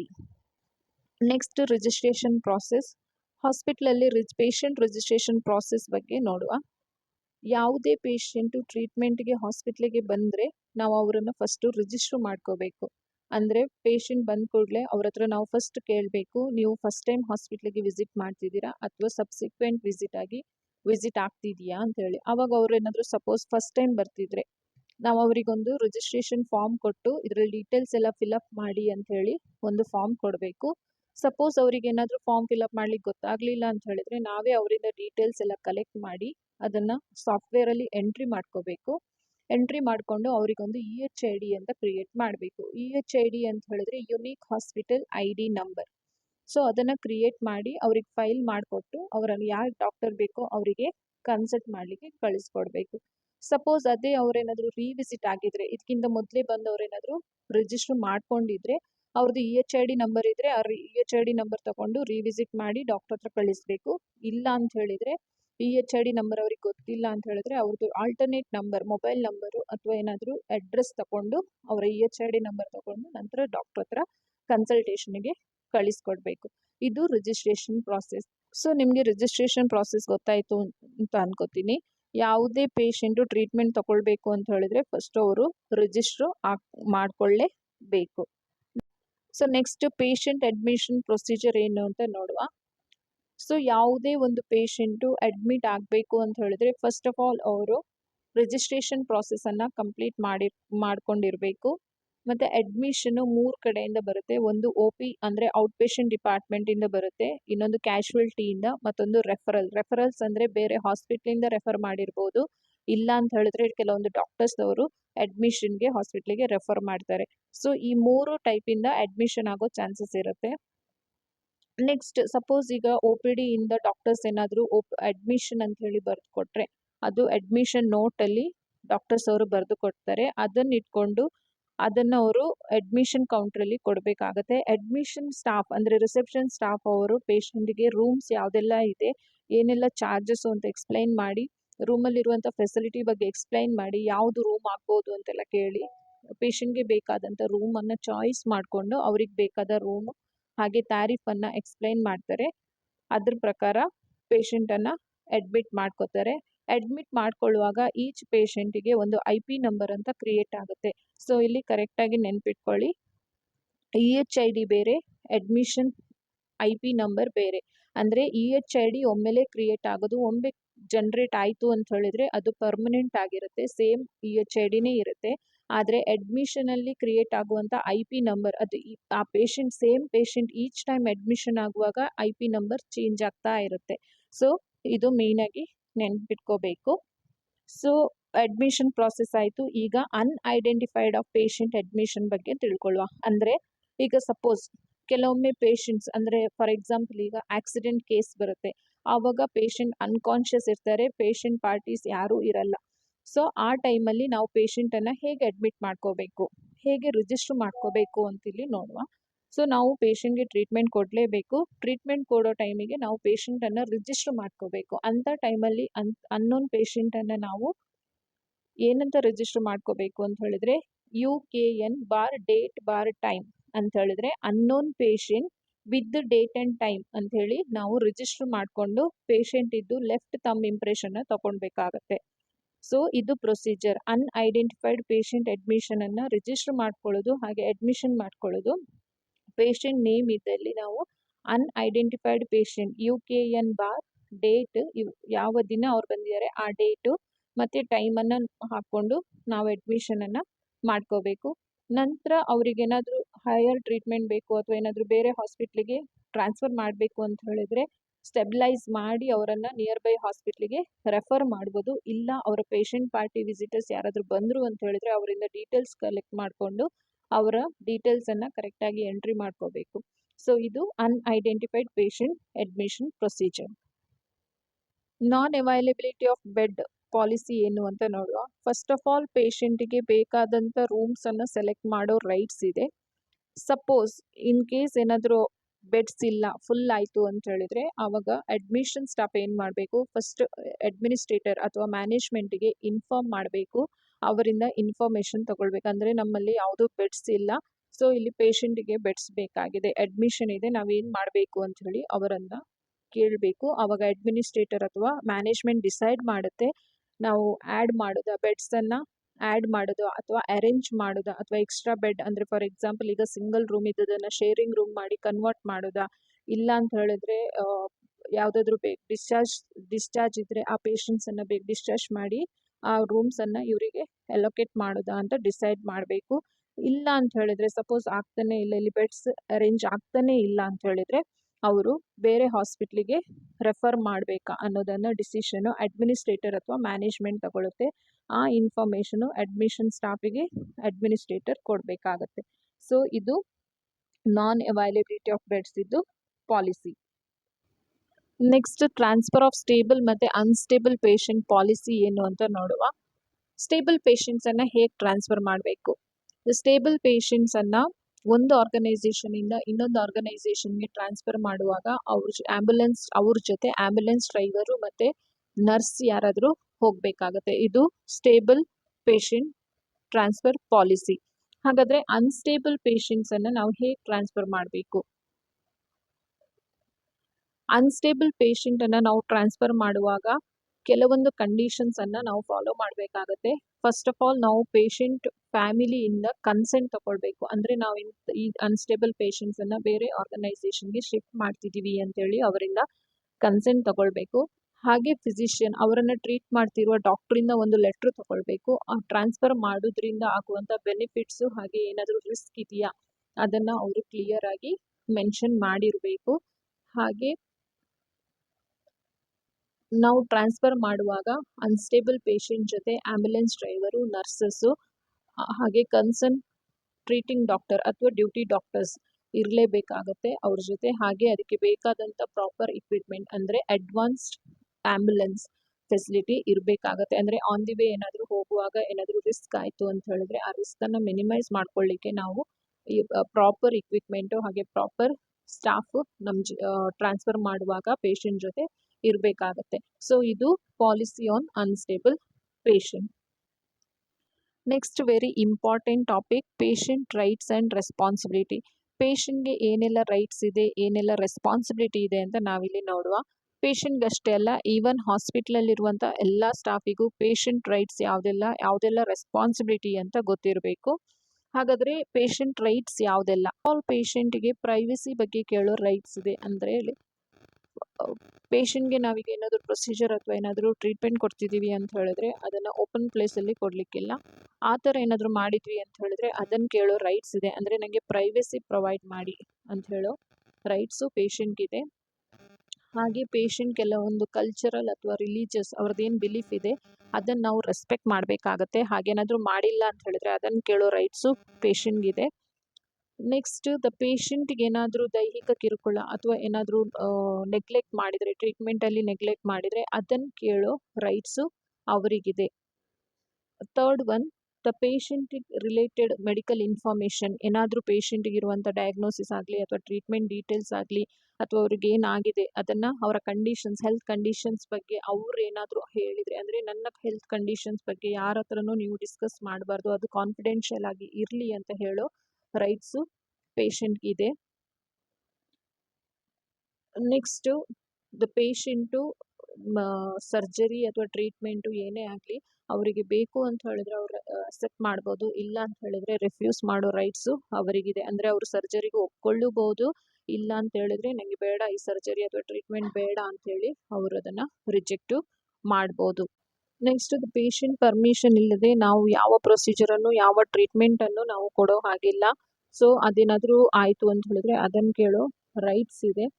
ನೆಕ್ಸ್ಟು ಅವರಿಗೆ ಏನಾದರೂ ಮೆಡಿಕಲ್ ಅಡ್ವೈಸು ಅಥವಾ ಟ್ರೀಟ್ಮೆಂಟ್ ಬಗ್ಗೆ ಕೇಳೋ ರೈಟ್ಸು ಅವರಿಗಿದೆ. ಅವರಿಗೆ ಕಂಪ್ಲೇಂಟ್ಸ್ ಅಥವಾ ಸಜೆಷನ್ ಕೊಡೋ ರೈಟ್ಸ್ ಇದೆ. ಎಕ್ಸ್ಪೆಕ್ಟೆಡ್ ಕಾಸ್ಟ್ ಬಗ್ಗೆ, ಅಂದರೆ ಟ್ರೀಟ್ಮೆಂಟ್ಗೆ ಎಷ್ಟು ಕಾಸ್ಟ್ ಆಗುತ್ತೆ, ಅಪ್ರಾಕ್ಸಿಮೇಟ್ ಕಾಸ್ಟ್, ಅದರ ಬಗ್ಗೆ ಕೇಳೋ ರೈಟ್ಸ್ ಇದೆ. ಅವರ ಕ್ಲಿನಿಕಲ್ ರೆಕಾರ್ಡ್ಸನ್ನು ನೋಡೋ ರೈಟ್ಸು ಅವರಿಗಿದೆ. ಹಾಗೆ ಅವರಿಗೆ ಡೀಟೇಲ್ ಆಗಿ ಅವರ ಮೆಡಿಕಲ್ ಕಂಡೀಷನ್ ಏನಾಗಿದೆ, ನೆಕ್ಸ್ಟ್ ಏನು ಟ್ರೀಟ್ಮೆಂಟ್ ಕೊಡ್ತಿದ್ದೀರಾ, ಏನು ಪ್ಲಾನ್ ಆಫ್ ಕೇರ್, ಅದರ ಬಗ್ಗೆ ತಿಳ್ಕೊಳ್ಳೋ ರೈಟ್ಸು ಅವರಿಗಿದೆ. ಟ್ರೀಟ್ಮೆಂಟ್ ಬಗ್ಗೆ ಕೇಳೋ ರೈಟ್ಸ್ ಇದೆ. ಡಾಕ್ಟರ್ಸ್ ಬಗ್ಗೆ ಕೇಳೋ ರೈಟ್ಸ್ ಇದೆ. ಹಾಗೆ ಏನೆಲ್ಲ ಸರ್ವಿಸ್ ಸಿಗುತ್ತೆ ನಿಮ್ಮ ಹಾಸ್ಪಿಟ್ಲಲ್ಲಿ ಅದನ್ನು ಕೇಳೋ ರೈಟ್ಸು ಪೇಷಂಟ್ಗೆ ಇದೆ. ಹಾಗಾದರೆ ನೆಕ್ಸ್ಟ್ ನಾವು ಪೇಷಂಟ್ ರೆಸ್ಪಾನ್ಸಿಬಿಲಿಟಿ ಏನೆಲ್ಲ ಇದೆ ಅಂತ ನೋಡುವ. ಪೇಷಂಟ್ಗೆ ಏನೆಲ್ಲ ಜವಾಬ್ದಾರಿ ಇದೆ ಅಂತ ನೋಡುವ. ಫಸ್ಟ್ ಆಫ್ ಆಲ್ ಪೇಷಂಟ್ ಏನು ಮಾಡಬೇಕು ಅಂತ ಹೇಳಿದ್ರೆ ಅವ್ರದ್ದು ಹೆಲ್ತ್ ಇನ್ಫಾರ್ಮೇಷನ್ ಅಂತ ಹೇಳಿದ್ರೆ ಅವ್ರದ್ದು ಪಾಸ್ಟ್ ಹಿಸ್ಟ್ರಿ ಅಥವಾ ಮೊದಲೇನಾದರೂ ಸರ್ಜರಿ ಆಗಿದೆ ಅಥವಾ ಮೊದಲೇನಾದರೂ ಅವರಿಗೆ ಪ್ರಾಬ್ಲಮ್ಸ್ ಇತ್ತಾ ಅದನ್ನೆಲ್ಲ ಕರೆಕ್ಟಾಗಿ ಡೀಟೇಲ್ಸನ್ನು ಅವರು ಕೊಡಬೇಕಾಗತ್ತೆ. ಅವರ ಹೆಲ್ತಲ್ಲಿ ಏನಾದರೂ ಏರುಪೇರಾದರೆ ಅಂತ ಹೇಳಿದ್ರೆ ಅವರ ಜನರಲ್ ಹೆಲ್ತ್ ಕಂಡೀಷನ್ಸು ಅಥವಾ ಏನಾದರೂ ಅಲರ್ಜಿ ಆದರೆ ಇಂಥ ಸಿಂಪ್ಟಮ್ಸ್ ಅಥವಾ ಏನಾದರೂ ಸಿಂಪ್ಟಮ್ಸ್ ಇದ್ದರೆ ಅದನ್ನು ಅವರು ಡಾಕ್ಟರ್ ಅಥವಾ ನರ್ಸಸ್ಗೆ ಕ್ಲಿಯರ್ ಆಗಿ ಹೇಳಬೇಕು. ನೆಕ್ಸ್ಟ್ ಅಪಾಯಿಂಟ್ಮೆಂಟ್ ಅಥವಾ ಡಾಕ್ಟರ್ಸ್ ಅಪಾಯಿಂಟ್ಮೆಂಟ್ ತಗೊಳ್ಳೋದನ್ನು ಅವ್ರದ್ದು ರೆಸ್ಪಾನ್ಸಿಬಿಲಿಟಿ ಆಗಿದೆ. ಅಂದರೆ ಪ್ರಯರ್ ಅಪಾಯಿಂಟ್ಮೆಂಟೇ ಅವರು ಡಾಕ್ಟರ್ಸನ್ನು ಮೀಟ್ ಮಾಡಬೇಕು. ವಿದೌಟ್ ಅಪಾಯಿಂಟ್ಮೆಂಟ್ ಬಂದರೆ ಬೇರೆ ಪೇಷಂಟ್ಗೂ ಪ್ರಾಬ್ಲಮ್ ಆಗುತ್ತೆ. ಹಾಗಾಗಿ ಅಪಾಯಿಂಟ್ಮೆಂಟ್ ತಗೊಳ್ಳೋದು ಅವರ ರೆಸ್ಪಾನ್ಸಿಬಿಲಿಟಿ ಆಗಿರುತ್ತೆ. ನೆಕ್ಸ್ಟು ಪೇಷಂಟ್ಗೆ ಏನಾದರೂ ಟ್ರೀಟ್ಮೆಂಟ್ ಬಗ್ಗೆ ಗೊತ್ತಾಗಲಿಲ್ಲ ಅಥವಾ ನೆಕ್ಸ್ಟ್ ಏನು ಮಾಡಬೇಕು ಅಂತ ಗೊತ್ತಾಗಲಿಲ್ಲ ಅಂತ ಹೇಳಿದ್ರೆ ಅವರು ಡಾಕ್ಟರ್ಸ್ಗೆ ಅಥವಾ ನರ್ಸಸ್ಗೆ ಇನ್ಫಾರ್ಮ್ ಮಾಡಬೇಕು. ಇದು ಇವರ ರೆಸ್ಪಾನ್ಸಿಬಿಲಿಟಿ ಆಗಿದೆ. ನೆಕ್ಸ್ಟ್ ಡಾಕ್ಟರ್ಸ್ ಏನು ಪೇಷಂಟ್ಸ್ಗೆ ಟ್ರೀಟ್ಮೆಂಟ್ ಹೇಳಿರ್ತಾರೋ ಅದನ್ನು ಫಾಲೋ ಮಾಡೋ ರೆಸ್ಪಾನ್ಸಿಬಿಲಿಟಿ ಇರುತ್ತೆ. ಹಾಗೆ ಕೆಲವೊಮ್ಮೆ ಡಾಕ್ಟರ್ಸ್ ಅವರು ರಿಸ್ಟ್ರಿಕ್ಷನ್ಸ್ ಫುಡ್ ಅಥವಾ ಏನಾದರೂ ಟ್ರೀಟ್ಮೆಂಟ್ ಕಂಡೀಷನ್ಸ್ ಹಾಕಿರ್ತಾರೆ ಅದನ್ನು ಕರೆಕ್ಟಾಗಿ ಫಾಲೋ ಮಾಡೋದು ಅವರ ರೆಸ್ಪಾನ್ಸಿಬಿಲಿಟಿ ಆಗಿರುತ್ತೆ. Next patients are responsible for treating others with respect. ಅಂದರೆ ಯಾವುದೇ ಪೇಷಂಟ್ಸ್ ಆಗಲಿ ಬೇರೆ ಪೇಷಂಟ್ಸಿಗೆ ಅಥವಾ ಬೇರೆ ಡಾಕ್ಟರ್ಸಿಗೆ ಬೇರೆ ಸ್ಟಾಫಿಗೆ ರೆಸ್ಪೆಕ್ಟ್ ಕೊಡಬೇಕು. ನೆಕ್ಸ್ಟ್ ಸಪೋಸ್ ಪೇಷಂಟ್ ಏನಾದರೂ ಟ್ರೀಟ್ಮೆಂಟನ್ನು ರೆಫ್ಯೂಸ್ ಮಾಡಿದರೆ ಅದರಿಂದ ಏನಾಗುತ್ತೆ ಅಂತ ಅವರು ತಿಳ್ಕೋಬೇಕು. ಅದು ಪೇಷಂಟ್ಸ್ ಇದ್ದು ರೆಸ್ಪಾನ್ಸಿಬಿಲಿಟಿ ಆಗುತ್ತೆ. ಅದರಿಂದ ಆಗುವ ಎಫೆಕ್ಟ್ ಏನು ಅಂತ ಅವರು ತಿಳ್ಕೋಬೇಕು. ನೆಕ್ಸ್ಟ್ ಪೇಷಂಟ್ಸು ಏನು ಟ್ರೀಟ್ಮೆಂಟ್ ತಗೊಳ್ತಾರೆ ಅದಕ್ಕೆ ಕರೆಕ್ಟಾಗಿ ಅಮೌಂಟನ್ನು ಪೇ ಮಾಡಬೇಕಂದ್ರೆ ಕರೆಕ್ಟ್ ಟೈಮಿಗೆ ಅಮೌಂಟನ್ನು ಪೇ ಮಾಡೋ ರೆಸ್ಪಾನ್ಸಿಬಿಲಿಟಿನೂ ಅವ್ರದ್ದಾಗಿರುತ್ತೆ. ನೆಕ್ಸ್ಟ್ ಪೇಷಂಟು ಯಾವುದಕ್ಕೂ ಡಿಮ್ಯಾಂಡ್ ಮಾಡಬಾರ್ದು ಅಂತ ಹೇಳಿದ್ರೆ ಅವರು ಫೇಕ್ ಸರ್ಟಿಫಿಕೇಷನ್ ಕೊಡಿ, ಫೇಕ್ ಇನ್ಫಾರ್ಮೇಷನ್ ಕೊಡಿ, ಇನ್ಕರೆಕ್ಟ್ ಇನ್ಫಾರ್ಮೇಷನ್ ಕೊಡೋದು ಅದನ್ನೆಲ್ಲ ಅವರು ಮಾಡಬಾರ್ದು. ನೆಕ್ಸ್ಟ್ ಆಸ್ಪತ್ರೆಯಲ್ಲಿ ಕಸ ಹಾಕೋದಾಗಲಿ ಅಥವಾ ಉಗುಳೋದಾಗಲಿ ಅದನ್ನೆಲ್ಲ ಅವರು ಮಾಡಬಾರ್ದು. ನೆಕ್ಸ್ಟ್ ಕಸದ ಬುಟ್ಟಿಗೆ ಅಥವಾ ಕಸದ ಡಸ್ಟ್ಬಿನ್ಸ್ ಇರುತ್ತೆ, ಡಸ್ಟ್ಬಿನ್ಸು ಅದಕ್ಕೆ ಅವರು ಹಾಕಬೇಕು. ನೆಕ್ಸ್ಟ್ ವಾಶ್ ರೂಮನ್ನು ಯೂಸ್ ಮಾಡಿದ ಮೇಲೆ ಅದನ್ನು ಕ್ಲೀನಾಗಿ ಇಟ್ಕೋಬೇಕು ಅಥವಾ ಗಲೀಜೆಲ್ಲ ಮಾಡ್ಕೋಬಾರ್ದು. ಹಾಸ್ಪಿಟ್ಲ್ ಸರೌಂಡಿಂಗ್ಸಲ್ಲಿ ಸ್ಮೋಕಿಂಗ್ ಅಥವಾ ಉಗುಳೋದು ಅದೆಲ್ಲ ಮಾಡಬಾರ್ದು. ನೆಕ್ಸ್ಟ್ ಹಾಸ್ಪಿಟಲ್ ಎನ್ವೈರ್ಮೆಂಟನ್ನು ಕ್ಲೀನಾಗಿ ಇಟ್ಕೊಳ್ಳಿಕ್ಕೆ ಅವರು ಸಪೋರ್ಟ್ ಮಾಡಬೇಕು. ಹಾಗೆ ಹಾಸ್ಪಿಟ್ಲಲ್ಲಿ ಸೈಲೆನ್ಸನ್ನು ಮೇಂಟೈನ್ ಮಾಡಬೇಕು. ಮತ್ತು ಇನ್ನೊಂದು ಇಂಪಾರ್ಟೆಂಟು, ಯಾವಾಗಲೂ ನೀವು ಪೇಷಂಟ್ಸನ್ನು ಹಾಸ್ಪಿಟ್ಲಿಗೆ ನೋಡ್ಲಿಕ್ಕೆ ಬರುವಾಗ 10 ವರ್ಷಕ್ಕಿಂತ ಕಮ್ಮಿ ವಯಸ್ಸಿನವರನ್ನು ಮಕ್ಕಳನ್ನು 10 ಇಯರ್ಸ್ಗಿಂತ ಕೆಳಗಿರುವಂಥ ಮಕ್ಕಳನ್ನು ಆದಷ್ಟು ಹಾಸ್ಪಿಟ್ಲಿಗೆ ಕರ್ಕೊಂಡು ಬರೋದನ್ನು ಅವಾಯ್ಡ್ ಮಾಡಿ. ಸೊ ಇದಿಷ್ಟು ಪೇಷಂಟ್ ರೆಸ್ಪಾನ್ಸಿಬಿಲಿಟಿ. ನೆಕ್ಸ್ಟ್ ನಾವಿಲ್ಲಿ ಬಯೋಮೆಡಿಕಲ್ ವೇಸ್ಟ್ ಬಗ್ಗೆ ತಿಳ್ಕೊಳ್ಳುವ. What is biomedical waste? Biomedical waste ಅಂತ ಹೇಳಿದ್ರೆ, ಈಗ ನಾವು ಹಾಸ್ಪಿಟ್ಲಲ್ಲಿ, ಡಯಾಗ್ನೋಸಿಸ್ ಸೆಂಟ್ರಲ್ಲಿ ಅಥವಾ ಕ್ಲಿನಿಕ್ಸಲ್ಲಿ ಜನರೇಟ್ ಆಗುವಂಥ ವೇಸ್ಟನ್ನು ಬಯೋಮೆಡಿಕಲ್ ವೇಸ್ಟ್ ಅಂತ ಹೇಳ್ತೀವಿ. ಹಾಗೆ ಇದನ್ನು ನಾವು ಆ್ಯಸ್ ಪರ್ ರೂಲ್ಸ್ ಪ್ರಕಾರ 48 ಅವರ್ಸ್ ಒಳಗಡೆ ಕಲೆಕ್ಷನ್ ಮಾಡಿ ಡಿಸ್ಪೋಸ್ ಮಾಡಬೇಕು. ಸೊ ಈಗ ನೆಕ್ಸ್ಟ್ ಸೆಗ್ರಿಗೇಷನ್. ಬಯೋಮೆಡಿಕಲ್ ವೇಸ್ಟನ್ನು ಹೇಗೆ ಸೆಗ್ರಿಗೇಟ್ ಮಾಡೋದು ಅಂತ ನೋಡುವ. ಸೊ ಇದರಲ್ಲಿ 4 ಟೈಪ್ಸ್ ಕಲರ್ ಇದೆ. ಒಂದು yellow, red, blue and white. ಈಗ ಯೆಲ್ಲೋ ಕವರಲ್ಲಿ ಅಂದರೆ ಯೆಲ್ಲೋ ಬಿನ್ನಲ್ಲಿ ನಾವು human animal anatomical waste, soiled waste, expire ಅಥವಾ ಡಿಸ್ಕಾರ್ಡೆಡ್ ಮೆಡಿಸಿನ್ ಅಥವಾ ಡ್ಯಾಮೇಜ್ ಆದಂಥ medicines, chemical waste, body fluids, clinical ವೇಸ್ಟನ್ನು ಡಿಸ್ಕಾರ್ಡ್ ಮಾಡಬೇಕು. ಹಾಗೆ ರೆಡ್ ಬಿನ್ನಲ್ಲಿ ಕಂಟ್ಯಾಮಿನೇಟೆಡ್ ವೇಸ್ಟ್ ಅಂತ ಹೇಳಿದ್ರೆ ರೀಸೈಕ್ಲೇಬಲ್ ಪ್ಲಾಸ್ಟಿಕ್ಸ್ ಅಂದರೆ tubings, plastic bottles, catheters, urine bag, syringes without needles, gloves ಮತ್ತು ವ್ಯಾಕ್ಯುಟೈನರ್, ಲ್ಯಾಬಲ್ಲಿ ಯೂಸ್ ಆಗುವಂಥ ವ್ಯಾಕ್ಯುಟೈನರ್ಸನ್ನು ರೆಡ್ ಬ್ಯಾಗ್ ಅಂದರೆ ಪೇಷಂಟ್ಗೆ ಯೂಸ್ ಮಾಡುವಂಥ ಪ್ಲಾಸ್ಟಿಕ್ ಐಟಮ್ಸನ್ನು ನಾವು ರೆಡ್ ಬಿನ್ನಿಗೆ ಡಿಸ್ಕಾರ್ಡ್ ಮಾಡಬೇಕು. Blue, glassware, broken or discarded and contaminated glass including medicines vials, ampoules and metallic body implants, ಇದನ್ನು ಬ್ಲೂ ಕವರಿಗೆ ಹಾಕಬೇಕು. ಹಾಗೆ ವೈಟಿಗೆ needle, syringes with fixed needles, needle from needle tip cutter, scalpels, blades and sharps, metals. So sharp items ಅಥವಾ ನೀಡಲ್ಸನ್ನು ನಾವು ಅಥವಾ ಸರ್ಜರಿಗೆ use ಮಾಡಿದಂಥ ಬ್ಲೇಡ್ಸನ್ನು ಅದನ್ನೆಲ್ಲ ನಾವು ವೈಟ್ ಕ್ಯಾನಿಗೆ ಹಾಕಬೇಕಾಗತ್ತೆ. ಸೊ ಇದು biomedical waste. Next hand wash technique. Hand wash technique usually ಎಲ್ಲ ಸ್ಟಾಫಿಗೂ ಗೊತ್ತಿರುತ್ತೆ. ಹಾಗೆ ಅದನ್ನು ಫಾಲೋನೂ ಮಾಡಬೇಕು. ಯಾಕಂತ ಹೇಳಿದ್ರೆ ನಮ್ಮ ಕೈಯಲ್ಲಿರುವಂಥ ಇನ್ಫೆಕ್ಷನ್ಸನ್ನು ಕಂಟ್ರೋಲ್ ಮಾಡಬೇಕಾದ್ರೆ ನಾವು ಹ್ಯಾಂಡ್ ವಾಶನ್ನು ಮಾಡಲೇಬೇಕಾಗತ್ತೆ. ಸೊ ಈಗ next method of hand washing, ಯಾವುದೆಲ್ಲ ಮೆಥಡ್ಸ್ ಇದೆ ಅಂತ ನೋಡುವ.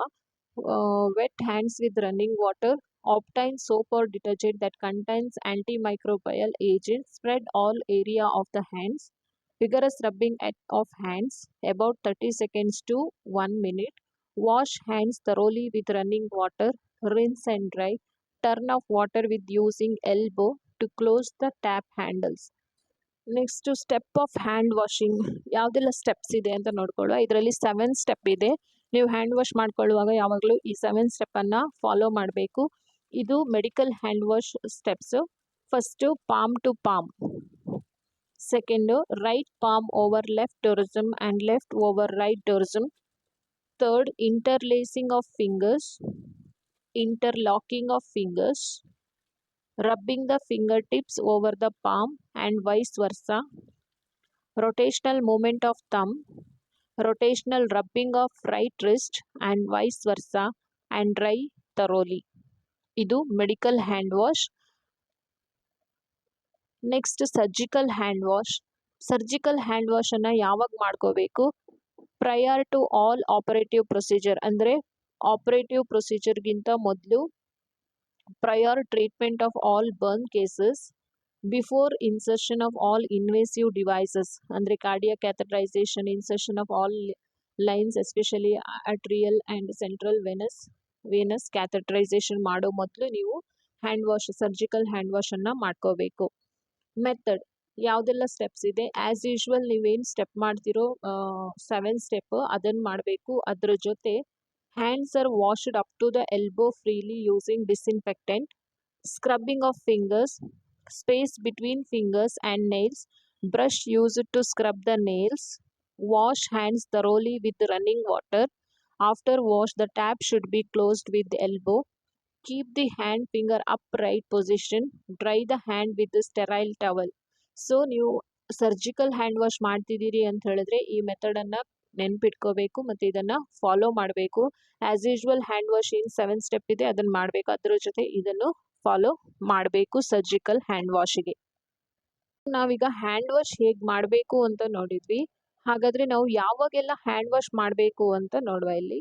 ಬಿಫೋರ್ ಟಚಿಂಗ್ ಪೇಷಂಟನ್ನು ಮುಟ್ಟೋ ಮೊದಲು, ಆಫ್ಟರ್ ಟಚಿಂಗ್ ಪೇಷಂಟನ್ನು ಟಚ್ ಮಾಡಿದ ಮೇಲೆ, ಬಿಫೋರ್ ಪ್ರೊಸೀಜರಿಗಿಂತ ಮೊದಲು, after procedure or body fluid exposure risk, procedure ಆದ ನಂತರ, ಆಫ್ಟರ್ ಟಚಿಂಗ್ ಪೇಷಂಟ್ ಸರೌಂಡಿಂಗ್ಸನ್ನು ಮುಟ್ಟಿದ ಮೇಲೆ ನಾವು ಹ್ಯಾಂಡ್ ವಾಶನ್ನು ಮಾಡ್ಕೋಬೇಕು. ಈ 5 ಮೂಮೆಂಟ್ಸನ್ನು ಯಾವಾಗಲೂ ನಾವು ನೆನ್ಪಿಟ್ಕೋಬೇಕು.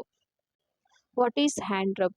It is the disinfectant use to apply on clean hands. ಅಂದರೆ ನಮ್ಮ ಹ್ಯಾಂಡ್ಸಲ್ಲಿ ಏನು ಗಲೀಜಿಲ್ಲ, ಡರ್ಟ್ ಇಲ್ಲ ಅಂತ ಹೇಳಿದ್ರೆ ನಾವು ಹ್ಯಾಂಡ್ ರಬ್ಬನ್ನು ಯೂಸ್ ಮಾಡ್ಕೋಬೋದು. Next needle stick injury. Needle prick ಆದರೆ ಏನು ಮಾಡಬೇಕು? ಫಸ್ಟ್ ಸ್ಟೆಪ್ಪು ಹ್ಯಾಂಡ್ ವಾಶ್ ಮಾಡ್ಕೊಳ್ಳಿ, ಅಥವಾ ಇಂಜುರಿ ಪಾರ್ಟನ್ನು ರನ್ನಿಂಗ್ ವಾಟ್ರಲ್ಲಿ ಸೋಪ್ ಅಥವಾ ಸೊಲ್ಯೂಷನ್ ಯೂಸ್ ಮಾಡಿ ವಾಶ್ ಮಾಡ್ಕೋಬೇಕು. ಸೆಕೆಂಡ್, ಡು ನಾಟ್ ಸ್ಕ್ವೀಸ್ ಅಂದರೆ ಪ್ರೆಸ್ ಮಾಡಬಾರ್ದು. Third step, don't touch eye nose mouth ಅಂದರೆ ಕಣ್ಣು ಮೂಗು ಬಾಯಿಯನ್ನು ಟಚ್ ಮಾಡೋ ಹಾಗಿಲ್ಲ. ಆ ಇಂಜುರಿ ಪಾರ್ಟಿಂದ ಕಣ್ಣು ಮೂಗು ಬಾಯಿಯನ್ನು ಟಚ್ ಮಾಡ್ಕೋ ಹಾಗಿಲ್ಲ. ನೆಕ್ಸ್ಟ್, ಇನ್ಫಾರ್ಮ್ ಇನ್ಫೆಕ್ಷನ್ ಕಂಟ್ರೋಲ್ ನರ್ಸ್ಗೆ ಇನ್ಫಾರ್ಮ್ ಮಾಡಬೇಕು. ಹಾಗೆ ಹೌಸ್ ಕೀಪಿಂಗ್ ಸ್ಟಾಫಿಗೆ ಏನಾದರೂ ಇಂಜುರಿ ಆಗಿದ್ರೆ ಹೌಸ್ ಕೀಪಿಂಗ್ ಸೂಪರ್ವೈಸರ್ಗೆ ಇನ್ಫಾರ್ಮ್ ಮಾಡಬೇಕು. ಹೌಸ್ ಕೀಪಿಂಗ್ ಸೂಪರ್ವೈಸರ್ ಅವರು ಇನ್ಫೆಕ್ಷನ್ ಕಂಟ್ರೋಲ್ ನರ್ಸ್ಗೆ ಇನ್ಫಾರ್ಮ್ ಮಾಡ್ತಾರೆ. ನೆಕ್ಸ್ಟ್, ನೀವು ಡಾಕ್ಟರ್ಸ್ಗೆ ಇನ್ಫಾರ್ಮ್ ಮಾಡಬೇಕು ಈ ಥರ ಇಂಜುರಿ ಆಗಿದೆ ಅಂತೇಳಿ. ಸೊ ಇಂಜೂರ್ಡ್ ಪರ್ಸನ್ ಮತ್ತು ಸೋರ್ಸ್ ಇಬ್ಬರಿಗೂ ಬ್ಲಡ್ ಇನ್ವೆಸ್ಟಿಗೇಷನ್ ಮಾಡಬೇಕು. ಯಾವುದೆಲ್ಲ ಬ್ಲಡ್ ಇನ್ವೆಸ್ಟಿಗೇಷನ್ ಅಂತ ಹೇಳಿದ್ರೆ HIV, HbCG, HCV ಮತ್ತು VDRL. So if patient serology hepatitis B positive or known case of positive, check vaccination status of injured person. If vaccinated, check HB3A3 titer. If not vaccinated, provide hepatitis B vaccine. Suppose ಏನಾದರೂ if patient positive case, check HbSAg titer. If HbSAg titer value less than 10, provide immunoglobulin within 24 hours. Next, if patient known case of HIV positive or unknown and staff is injured, first physicians ಅನ್ನು concern ಮಾಡಬೇಕು. Next, start antiretroviral therapy as early as possible. ಈಗ HIV, HbCG, HCV unknown ಅಥವಾ known cases ಏನಾದರೂ ಇದ್ದರೆ post exposure ಅನ್ನು treatment ತೊಗೊಳ್ಬೇಕು. Every 3 ಮಂತ್ಸಿಗೆ, 6 ಮಂತ್ಸಿಗೆ ಮತ್ತು 12 ಮಂತ್ಸಿಗೊಮ್ಮೆ ಸಿರಾಲಜಿ ಟೆಸ್ಟನ್ನು ಮಾಡ್ತಿರಬೇಕು. ಸೊ ಇನ್ಫೆಕ್ಷನ್ ಕಂಟ್ರೋಲ್ ನರ್ಸ್ ಇದನ್ನು ಮಾನಿಟ್ರ್ ಮಾಡಿ ಫಾಲೋ ಅಪ್ ಮಾಡ್ಕೋಬೇಕು ಮತ್ತು ಅದಕ್ಕೆ ಬೇಕಾದಂಥ ಡಾಕ್ಯುಮೆಂಟನ್ನು ಮಾಡ್ಕೊಂಡು ಇರಬೇಕು. ವಲ್ನರೇಬಲ್ ಪೇಷಂಟ್ಸ್ ಅಂದರೆ ಯಾರು? A patient who is or may be for any reason unable to protect and take care of him or herself against significant harm or exploitation. ಅಂತೇಳಿದರೆ ಯಾವ ಪೇಷಂಟ್ ಅವ್ರ ಬಗ್ಗೆ ಅವರಿಗೆ ಕೇರ್ ತಗೊಳ್ಳಿಕ್ಕಾಗಲ್ವೋ ಅಥವಾ ಅವರನ್ನು ಪ್ರೊಟೆಕ್ಟ್ ಮಾಡ್ಕೊಳ್ಳಿಕ್ಕಾಗಲ್ವೋ ಅಂಥ ಪೇಷಂಟ್ಸನ್ನು ನಾವು ವಲ್ನರೇಬಲ್ ಪೇಷಂಟ್ಸ್ ಅಂತ ಹೇಳ್ತೀವಿ. ಯಾರೆಲ್ಲ ಅಂತ ಹೇಳಿದ್ರೆ infant, all NICU patient, childrens, elderly above 70 years of age ಅಂಥ ಪೇಷಂಟ್ಸನ್ನು ನಾವು ವಲ್ನರೇಬಲ್ ಪೇಷಂಟ್ಸ್ ಅಂತೇವೆ. ಅಥವಾ disabled individuals, child abuse or neglect, sexual assault or abuse, patient on mechanical ventilation, ಇಂಥ ಪೇಷಂಟ್ಸನ್ನು ನಾವು ವಲ್ನರೇಬಲ್ ಪೇಷಂಟ್ಸ್ ಅಂತ ಹೇಳ್ತೀವಿ. ಬ್ಲಡ್ ಟ್ರಾನ್ಸ್ಫ್ಯೂಷನ್ ಪಾಲಿಸಿ ಬಗ್ಗೆ ಇಲ್ಲಿ ನೋಡುವ. ಫಸ್ಟ್ ನಾವು ಬ್ಲಡ್ ಟ್ರಾನ್ಸ್ಫ್ಯೂಷನ್ಗೆ ಡಾಕ್ಟರ್ಸ್ ಅಥವಾ ಕನ್ಸಲ್ಟೆಂಟ್ ಅವರು ಆರ್ಡ್ರ್ ಕೊಟ್ಟಿದ್ದಾರಾ ಅಂತ ಚೆಕ್ ಮಾಡ್ಕೋಬೇಕು. ನೆಕ್ಸ್ಟ್, ಪೇಷಂಟ್ ಸೈಡಿಂದ ಕನ್ಸೆಂಟ್ ತೊಗೊಳ್ಬೇಕು. ವಿದೌಟ್ ಕನ್ಸೆಂಟು ನಾವು ಯಾವುದೇ ಒಂದು ಪ್ರೊಸೀಜರ್ ಅಥವಾ ಟ್ರೀಟ್ಮೆಂಟ್ ಮಾಡೋ ಹಾಗಿಲ್ಲ. ಸಪೋಸ್ ಪೇಷಂಟ್ ಏನಾದರೂ ಅನ್ಸ್ಟೇಬಲ್ ಇತ್ತು ಅಂತ ಹೇಳಿದ್ರೆ ಪೇಷಂಟ್ ಗಾರ್ಡಿಯನಿಂದ ಅಥವಾ ಪೇಷಂಟ್ ಪಾರ್ಟಿಯಿಂದ ಕನ್ಸೆಂಟನ್ನು ತಗೊಳ್ಬೇಕು. ಅಥವಾ ಮೈನರ್ ಕೇಸಸ್ ಏನಾದರೂ ಆಗಿದ್ರೆ ಪೇಷಂಟ್ ಗಾರ್ಡಿಯನ್ ಅಥವಾ ಪೇಷಂಟ್ ಪೇರೆಂಟ್ಸಿಂದ ಸಿಗ್ನೇಚರ್ ತಗೊಳ್ಬೇಕು. Next, send for blood investigation, ಬ್ಲಡ್ಡನ್ನು ಇನ್ವೆಸ್ಟಿಗೇಷನ್ಗೆ ಕಳಿಸಬೇಕು. ಬ್ಲಡ್ ಗ್ರೂಪಿಂಗ್ ಎಲ್ಲ ಚೆಕ್ ಮಾಡೋಕ್ಕೆ. ಬ್ಲಡ್ ಬ್ಯಾಂಕಿಗೆ ರಿಕ್ವಿಸಿಷನ್ ಫಾರ್ಮ್ ಕಳಿಸಿ ಆದಮೇಲೆ ಅದನ್ನು ಕ್ರಾಸ್ ಮ್ಯಾಚಿಂಗ್ ಎಲ್ಲ ಆಗಿ ಪೇಷಂಟ್ ಇದು ವೈಟಲ್ಸ್ ಚೆಕ್ ಮಾಡ್ಕೋಬೇಕು. ನೆಕ್ಸ್ಟ್, ಹಿಸ್ಟ್ರಿ ಕಲೆಕ್ಟ್ ಮಾಡಿ ಪೇಷಂಟ್ ಅಂದರೆ ಏನಾದರೂ ಎಲರ್ಜಿ ಇದೆಯಾ ಅಥವಾ ಮೊದಲೇನಾದರೂ ಬ್ಲಡ್ ಟ್ರಾನ್ಸ್ಫ್ಯೂಷನ್ ಆಗಿದೆಯಾ ಅಂತ ಹಿಸ್ಟ್ರಿ ಕಲೆಕ್ಟ್ ಮಾಡ್ಕೋಬೇಕು. ನಂತರ ಬ್ಲಡ್ ಟ್ರಾನ್ಸ್ಫ್ಯೂಷನನ್ನು ಸ್ಟಾರ್ಟ್ ಮಾಡಬೇಕು. ಬ್ಲಡ್ ಟ್ರಾನ್ಸ್ಫ್ಯೂಷನ್ ಸ್ಟಾರ್ಟ್ ಆದಮೇಲೆ ಎವ್ರಿ 15 ಮಿನಿಟ್ಸಿಗೊಮ್ಮೆ ವೈಟಲ್ಸನ್ನು ಚೆಕ್ ಮಾಡ್ತಾ ಇರಬೇಕು ಮತ್ತು ಅದನ್ನು ಡಾಕ್ಯುಮೆಂಟ್ ಮಾಡಬೇಕು. ಸಪೋಸ್ ಏನಾದರೂ ರಿಯಾಕ್ಷನ್ ಆಯಿತು ಅಂತ ಹೇಳಿದ್ರೆ ಇಮಿಡಿಯೇಟ್ ಆಗಿ ಬ್ಲಡ್ ಟ್ರಾನ್ಸ್ಫ್ಯೂಷನನ್ನು ಸ್ಟಾಪ್ ಮಾಡಿ ಇಮಿಡಿಯೇಟ್ ಟ್ರೀಟಿಂಗ್ ಕನ್ಸಲ್ಟೆಂಟ್ಗೆ ಇನ್ಫಾರ್ಮ್ ಮಾಡಬೇಕು. ಮತ್ತೇನು ಅವ್ರು ಅಡ್ವೈಸ್ ಕೊಟ್ಟಿರ್ತಾರೋ ಟ್ರೀಟ್ಮೆಂಟನ್ನು ಆ ಟ್ರೀಟ್ಮೆಂಟನ್ನು ಸ್ಟಾರ್ಟ್ ಮಾಡಬೇಕು. ನೆಕ್ಸ್ಟ್ ಬ್ಲಡ್ ಟ್ರಾನ್ಸ್ಫ್ಯೂಷನ್ ರಿಯಾಕ್ಷನ್ ಫಾರ್ಮನ್ನು ಫಿಲಪ್ ಮಾಡಿ ಅದನ್ನು ಡಾಕ್ಟರ್ಸಿಗೆ ಅಥವಾ ಕನ್ಸರ್ನ್ ಪರ್ಸನ್ಗೆ ರಿಪೋರ್ಟ್ ಮಾಡಬೇಕು. What is restraint? Any method of restricting of person freedom of movement, physical or normal activity, and it is to be documented in the patient case sheet in order to provide better medical care. ಅಂತ ಹೇಳಿದ್ರೆ ಒಂದು patient ತುಂಬ restless ಆಗಿದ್ದಾರೆ ಅಥವಾ ತುಂಬ disturbs ಆಗಿದ್ದಾರೆ ಅಂತ ಹೇಳಿದ್ರೆ ಅಂಥ ಪೇಷಂಟ್ಸನ್ನು ನಾವು ರಿಸ್ಟ್ರೈನ್ ಮಾಡಬೇಕಾಗತ್ತೆ. ರಿಸ್ಟ್ರೈನಲ್ಲಿ 2 ಟೈಪ್ಸ್, ಒಂದು ಫಿಸಿಕಲ್ ಮತ್ತೊಂದು ಕೆಮಿಕಲ್ ರಿಸ್ಟ್ರೈನ್. ಕನ್ಸಲ್ಟೆಂಟ್ ಆರ್ಡರ್ ಇಲ್ಲದೆ ನಾವು ಪೇಷಂಟ್ಸಿಗೆ ರಿಸ್ಟ್ರೈನ್ ಮಾಡೋ ಹಾಗಿಲ್ಲ. ಸೊ ಡಾಕ್ಟರ್ಸ್ ಆರ್ಡರ್ ಇದ್ದರೆ ಮಾತ್ರ ಪೇಷಂಟ್ಗೆ ರಿಸ್ಟ್ರೈನ್ ಮಾಡ್ಬೋದು. ಮತ್ತು ಎಲ್ಲ ರಿಸ್ಟ್ರೈನ್ಸು ಎವ್ರಿ 24 ಅವರ್ಸಿಗೊಮ್ಮೆ ರಿವೈಸ್ ಆಗ್ತಾ ಇರಬೇಕು ಮತ್ತು ಅದನ್ನು ಡಾಕ್ಯುಮೆಂಟ್ ಮಾಡಿಡಬೇಕು. ಡಾಕ್ಟರ್ಸ್ ನೋಟ್ಸ್ ಮತ್ತು ನರ್ಸಸ್ ನೋಟ್ಸಲ್ಲಿ ಅದನ್ನು ಡಾಕ್ಯುಮೆಂಟ್ ಮಾಡಬೇಕು. Next, what is MSDS? Material safety data sheet. What should be the temperature refrigerator in which medication is stored? ಅಂತ ಹೇಳಿದ್ರೆ ನೀವು ಮೆಡಿಸಿನ್ ಇಡುವಂಥ ಫ್ರಿಜ್ಜಿದ್ದು ಟೆಂಪರೇಚರ್ ಎಷ್ಟು ಇರಬೇಕು? Majority of the drugs 2 to 8 degree ಸೆಂಟಿಗ್ರೇಡಲ್ಲೇ ಇರಬೇಕು. ಮತ್ತು ಕೆಲವೊಂದು medicines as per manufacture instructions ಪ್ರಕಾರ ನೀವು ಅದನ್ನು ಸ್ಟೋರ್ ಮಾಡಬೇಕಾಗತ್ತೆ. ಮತ್ತು ನೀವು ಈಗ ಏನು ಟೆಂಪರೇಚರ್ ಮೇಂಟೈನ್ ಮಾಡ್ತಿದ್ದೀರೋ ಅದನ್ನು ಡಾಕ್ಯುಮೆಂಟ್ ಮಾಡಿಡಬೇಕು. ಸೊ ಡಾಕ್ಯುಮೆಂಟೇಷನ್ ಇಲ್ಲಿ ತುಂಬ important. What is triage? Triage is a process of prioritizing patient based on the severity of their condition so as to treat as many as possible when resources are insufficient for all to be treated immediately. ಅಂತ ಹೇಳಿದ್ರೆ patient ಇದ್ದು conditions ಮೇಲೆ ಯಾವ ಪೇಷಂಟಿಗೆ immediate ಆಗಿ treatment ಕೊಡಬೇಕು, ಯಾರಿಗೆ first priority ಕೊಡಬೇಕು ಅಂತ ಡಿಸೈಡ್ ಮಾಡೋದೇ ಟ್ರಯಾಜ್. ಟ್ರಯಾಜಲ್ಲಿ 4 ಕಲರ್ಸ್ ಇದೆ: red, yellow, green, black. Red ಅಂತ ಹೇಳಿದ್ರೆ ಇಮಿಡಿಯೇಟ್ ಕೇರ್, ಅಂದರೆ ಫಸ್ಟ್ ಪ್ರಯಾರಿಟಿ ಅವರಿಗೆ ಕೊಡಬೇಕು. ಯೆಲ್ಲೋ ಅರ್ಜೆಂಟ್, ಸೆಕೆಂಡ್ ಪ್ರಯಾರಿಟಿ ಅಂತ ಹೇಳಿದ್ರೆ ಇಮಿಡಿಯೇಟ್ ಅವರಿಗೆ ಟ್ರೀಟ್ಮೆಂಟ್ ಬೇಕು but they can wait for few minutes, ಅಂದರೆ 45 to 60 ಮಿನಿಟ್ಸ್ ತನಕ ಅವರು ವೆಯ್ಟ್ ಮಾಡ್ಕೋಬೋದು. Green non urgent, normal patients. Black dead patients. For example, ಈಗ ಯಾವುದಾದ್ರೂ ಆಕ್ಸಿಡೆಂಟ್ ಕೇಸ್ ಬಂತು, ಮಾಸ್ ಕ್ಯಾಶುವಲ್ಟಿ ಬಂತು ಅಂತ ಹೇಳಿದ್ರೆ, ಅಂದರೆ ಒಮ್ಮೆಲೆ ಒಂದು 10 ಪೇಷಂಟ್ ಬಂತು ಅಂತ ಹೇಳಿದ್ರೆ ಅದರಲ್ಲಿ ಯಾರಿಗೆ ಫಸ್ಟ್ ಟ್ರೀಟ್ಮೆಂಟ್ ಕೊಡಬೇಕು ಅಂತ ಡಿಸೈಡ್ ಮಾಡೋದೇ ಟ್ರಯಾಜ್. ಅಂದರೆ ಅಂಥ ಪೇಷಂಟ್ಸ್ ಇಮಿಡಿಯೇಟ್ ಟ್ರೀಟ್ಮೆಂಟ್ ಬೇಕು, ಇಲ್ಲ ಅಂತ ಹೇಳಿದ್ರೆ ಅವರು ಸರ್ವೈವ್ ಆಗೋದು ಕಷ್ಟ ಇದೆ, ಅಂಥ ಪೇಷಂಟ್ಸನ್ನು ನಾವು ರೆಡ್ ಕ್ಯಾಟಗರಿ ಬೆಡ್ ಮೇಲೆ ಹಾಕಬೇಕು. ಸೊ ನಾವು ನಮ್ಮಲ್ಲಿರುವಂಥ ಬೆಡ್ಡನ್ನು ಡಿವೈಡ್ ಮಾಡ್ಕೋಬೇಕು, ಯಾವುದು ರೆಡ್ ಬೆಡ್ಡು, ಯಾವುದು ಯೆಲ್ಲೋ ಬೆಡ್, ಯಾವುದು ಗ್ರೀನ್ ಬೆಡ್ ಅಂತ ಹೇಳಿ. ಸೊ ಇಮಿಡಿಯೇಟ್ ಟ್ರೀಟ್ಮೆಂಟ್ ಬೇಕಾದವರನ್ನು ರೆಡ್ ಬೆಡ್ಡಿಗೆ ಶಿಫ್ಟ್ ಮಾಡಬೇಕು. ಹಾಗೆ ಸ್ವಲ್ಪ ಅವರಿಗೆ ಟ್ರೀಟ್ಮೆಂಟ್ ಬೇಕು ಬಟ್ ಅವರು ವೆಯ್ಟ್ ಮಾಡ್ಬೋದು, 45 to 60 ಮಿನಿಟ್ಸ್ ತನಕ ವೆಯ್ಟ್ ಮಾಡ್ಬೋದು. ಈಗ ಫ್ರ್ಯಾಕ್ಚರ್ ಆದವರು ಅಥವಾ ಸ್ವಲ್ಪ ಪೇಯ್ನ್ ಆದವರು ಅಂಥವರನ್ನು ಯೆಲ್ಲೋ ಕ್ಯಾಟಗರಿಗೆ ಹಾಕ್ಬೋದು. ಗ್ರೀನ್ ನಾರ್ಮಲ್ ಪೇಷಂಟ್ಸ್, ಅಂದರೆ ಪೇಯ್ನು, ಅಬ್ಡಮನ್ ಪೇಯ್ನು ಅಂಥದ್ದೇನಾದರೂ ಇದ್ದರೆ ಅಥವಾ ವಾಕೇಬಲ್ ಪೇಷಂಟ್ಸ್ ಆ ಥರ ಇದ್ದರೆ ನಾವು ಅವರನ್ನು ಗ್ರೀನ್ ಕ್ಯಾಟಗರಿಗೆ ಹಾಕ್ಬೋದು. ಬ್ಲ್ಯಾಕ್ ಅಂತ ಹೇಳಿದ್ರೆ ಡೆತ್. ಸೊ ಕೆಲವೊಮ್ಮೆ ಬ್ರಾಡ್ ಡೆಡ್ ಪೇಷಂಟ್ಸ್ ಬರ್ತಾರೆ, ಅಂಥವರನ್ನು ನಾವು ಬ್ಲ್ಯಾಕ್ ಬೆಡ್ಡಿಗೆ ಹಾಕಬೇಕಾಗತ್ತೆ. What is the protocol on open vials or open bottles or multi dose vial policy ಅಂದರೆ ಏನು? ಯಾವುದೇ ಓಪನ್ ಆದಂಥ IV ಫ್ಲೂಯಿಡ್ಸು ಅಥವಾ ಓಪನ್ ವಯಲ್ಸು ಅಥವಾ ಓಪನ್ ಬಾಟಲ್ಸ್ ಇದ್ದರೆ ಅದನ್ನು ನಾವು ಫಸ್ಟು ಲೇಬಲ್ ಮಾಡ್ಕೋಬೇಕು. ಫಸ್ಟಿಗೆ ಅದು ಓಪನ್ ಮಾಡಿದ ಡೇಟು ಮತ್ತು ಎಕ್ಸ್ಪೈರಿ ಡೇಟು ಮತ್ತು ಯಾರು ಅದನ್ನು ಓಪನ್ ಮಾಡಿದಾರೋ ಆ ಸ್ಟಾಫಿದ್ದು ಸಿಗ್ನೇಚರ್ ಮಾಡಿ ಒಂದು ಲೇಬಲ್ ಮಾಡಬೇಕು. ಲೇಬಲನ್ನು ನಾವು ಕಂಪನಿ ಸ್ಟಿಕ್ಕರ್, ಅಂದರೆ ವಯಲ್ಸ್ ಮೇಲೆ ಕಂಪನಿ ಸ್ಟಿಕ್ಕರ್ಸ್ ಇರುತ್ತೆ, ಆ ಕಂಪನಿ ಸ್ಟಿಕ್ಕರ್ ಮೇಲೆ ಯಾವತ್ತೂ ಲೇಬಲ್ ಮಾಡಬಾರ್ದು. ಎಲ್ಲಿ ಬ್ಲ್ಯಾಂಕ್ ಸ್ಪೇಸ್ ಇರುತ್ತೋ ಅಲ್ಲಿ ನಾವು ಲೇಬಲ್ ಮಾಡಬೇಕು. ಯಾಕಂತ ಹೇಳಿದ್ರೆ ಕಂಪನಿ ಸ್ಟಿಕ್ಕರ್ ಮೇಲೆ ವಯಲ್ಸ್ ಇದ್ದು ಮೆಡಿಸಿನ್ಸ್ ಇದ್ದು ನೇಮ್ ಇರುತ್ತೆ, ಮ್ಯಾನುಫ್ಯಾಕ್ಚರ್ ಡೀಟೇಲ್ಸ್ ಇರುತ್ತೆ, ಎಕ್ಸ್ಪೈರಿ ಡೇಟ್ ಇರುತ್ತೆ. ಹಾಗಾಗಿ ಆ ಸ್ಟಿಕ್ಕರ್ಸ್ ಮೇಲೆ ನಾವು ಯಾವತ್ತೂ ಲೇಬಲ್ ಮಾಡಬಾರ್ದು. ಎಲ್ಲಿ ಬ್ಲ್ಯಾಂಕ್ ಸ್ಪೇಸ್ ಇರುತ್ತೋ ಅಲ್ಲಿ ಲೇಬಲ್ ಮಾಡಬೇಕು. ಮತ್ತು IV ಫ್ಲೂಯಿಡ್ ಇದ್ದು ಓಪನ್ ಆದಂಥ IV ಫ್ಲೂಯಿಡ್ ಇದ್ದು ಲೈಫು 24 ಅವರ್ಸ್, ಅಂದರೆ ಓಪನ್ ಮಾಡಿದ ಮೇಲೆ 24 ಅವರ್ಸ್ ತನಕ ಯೂಸ್ ಮಾಡ್ಕೋಬೋದು. ವಯಲ್ಸು ಓಪನ್ ಮಾಡಿದ ಮೇಲೆ 28 ಡೇಸ್ ತನಕ ಯೂಸ್ ಮಾಡ್ಕೋಬೋದು. ಬಾಟಲ್ಸು ಅಂತ ಹೇಳಿದ್ರೆ ಬೆಟಡಿನು ಅಥವಾ ಹೈಡ್ರೋಜನ್ ಪೆರಾಕ್ಸೈಡು ಅಂಥದ್ದೆಲ್ಲ 3 ಮಂತ್ಸ್ ತನಕ ನಾವು ಓಪನ್ ಮಾಡಿದ ಮೇಲೆ ಯೂಸ್ ಮಾಡ್ಕೋಬೋದು. ಸೊ ಈಗ ಫಾರ್ ಎಕ್ಸಾಂಪಲ್, ಈಗ ಒಂದು ವಯಲ್ಸ್ ಇವತ್ತು ಓಪನ್ ಮಾಡಿದ್ರಿ ಅಂತ ಹೇಳಿದ್ರೆ ಇವತ್ತಿನ ಓಪನ್ ಡೇಟು, ಎಕ್ಸ್ಪೈರಿ ಡೇಟು ಅಂದರೆ 28 ಡೇಸ್ ಆದಮೇಲೆ ಅದರ ಎಕ್ಸ್ಪೈರಿ ಡೇಟು ಮತ್ತು ಯಾರು ಅದನ್ನು ಓಪನ್ ಮಾಡಿದಾರೋ ಆ ಸ್ಟಾಫಿದ್ದು ಸಿಗ್ನೇಚರ್, ಈ ರೀತಿ ಇದನ್ನು ಲೇಬಲ್ ಮಾಡಬೇಕು. What is an adverse drug event?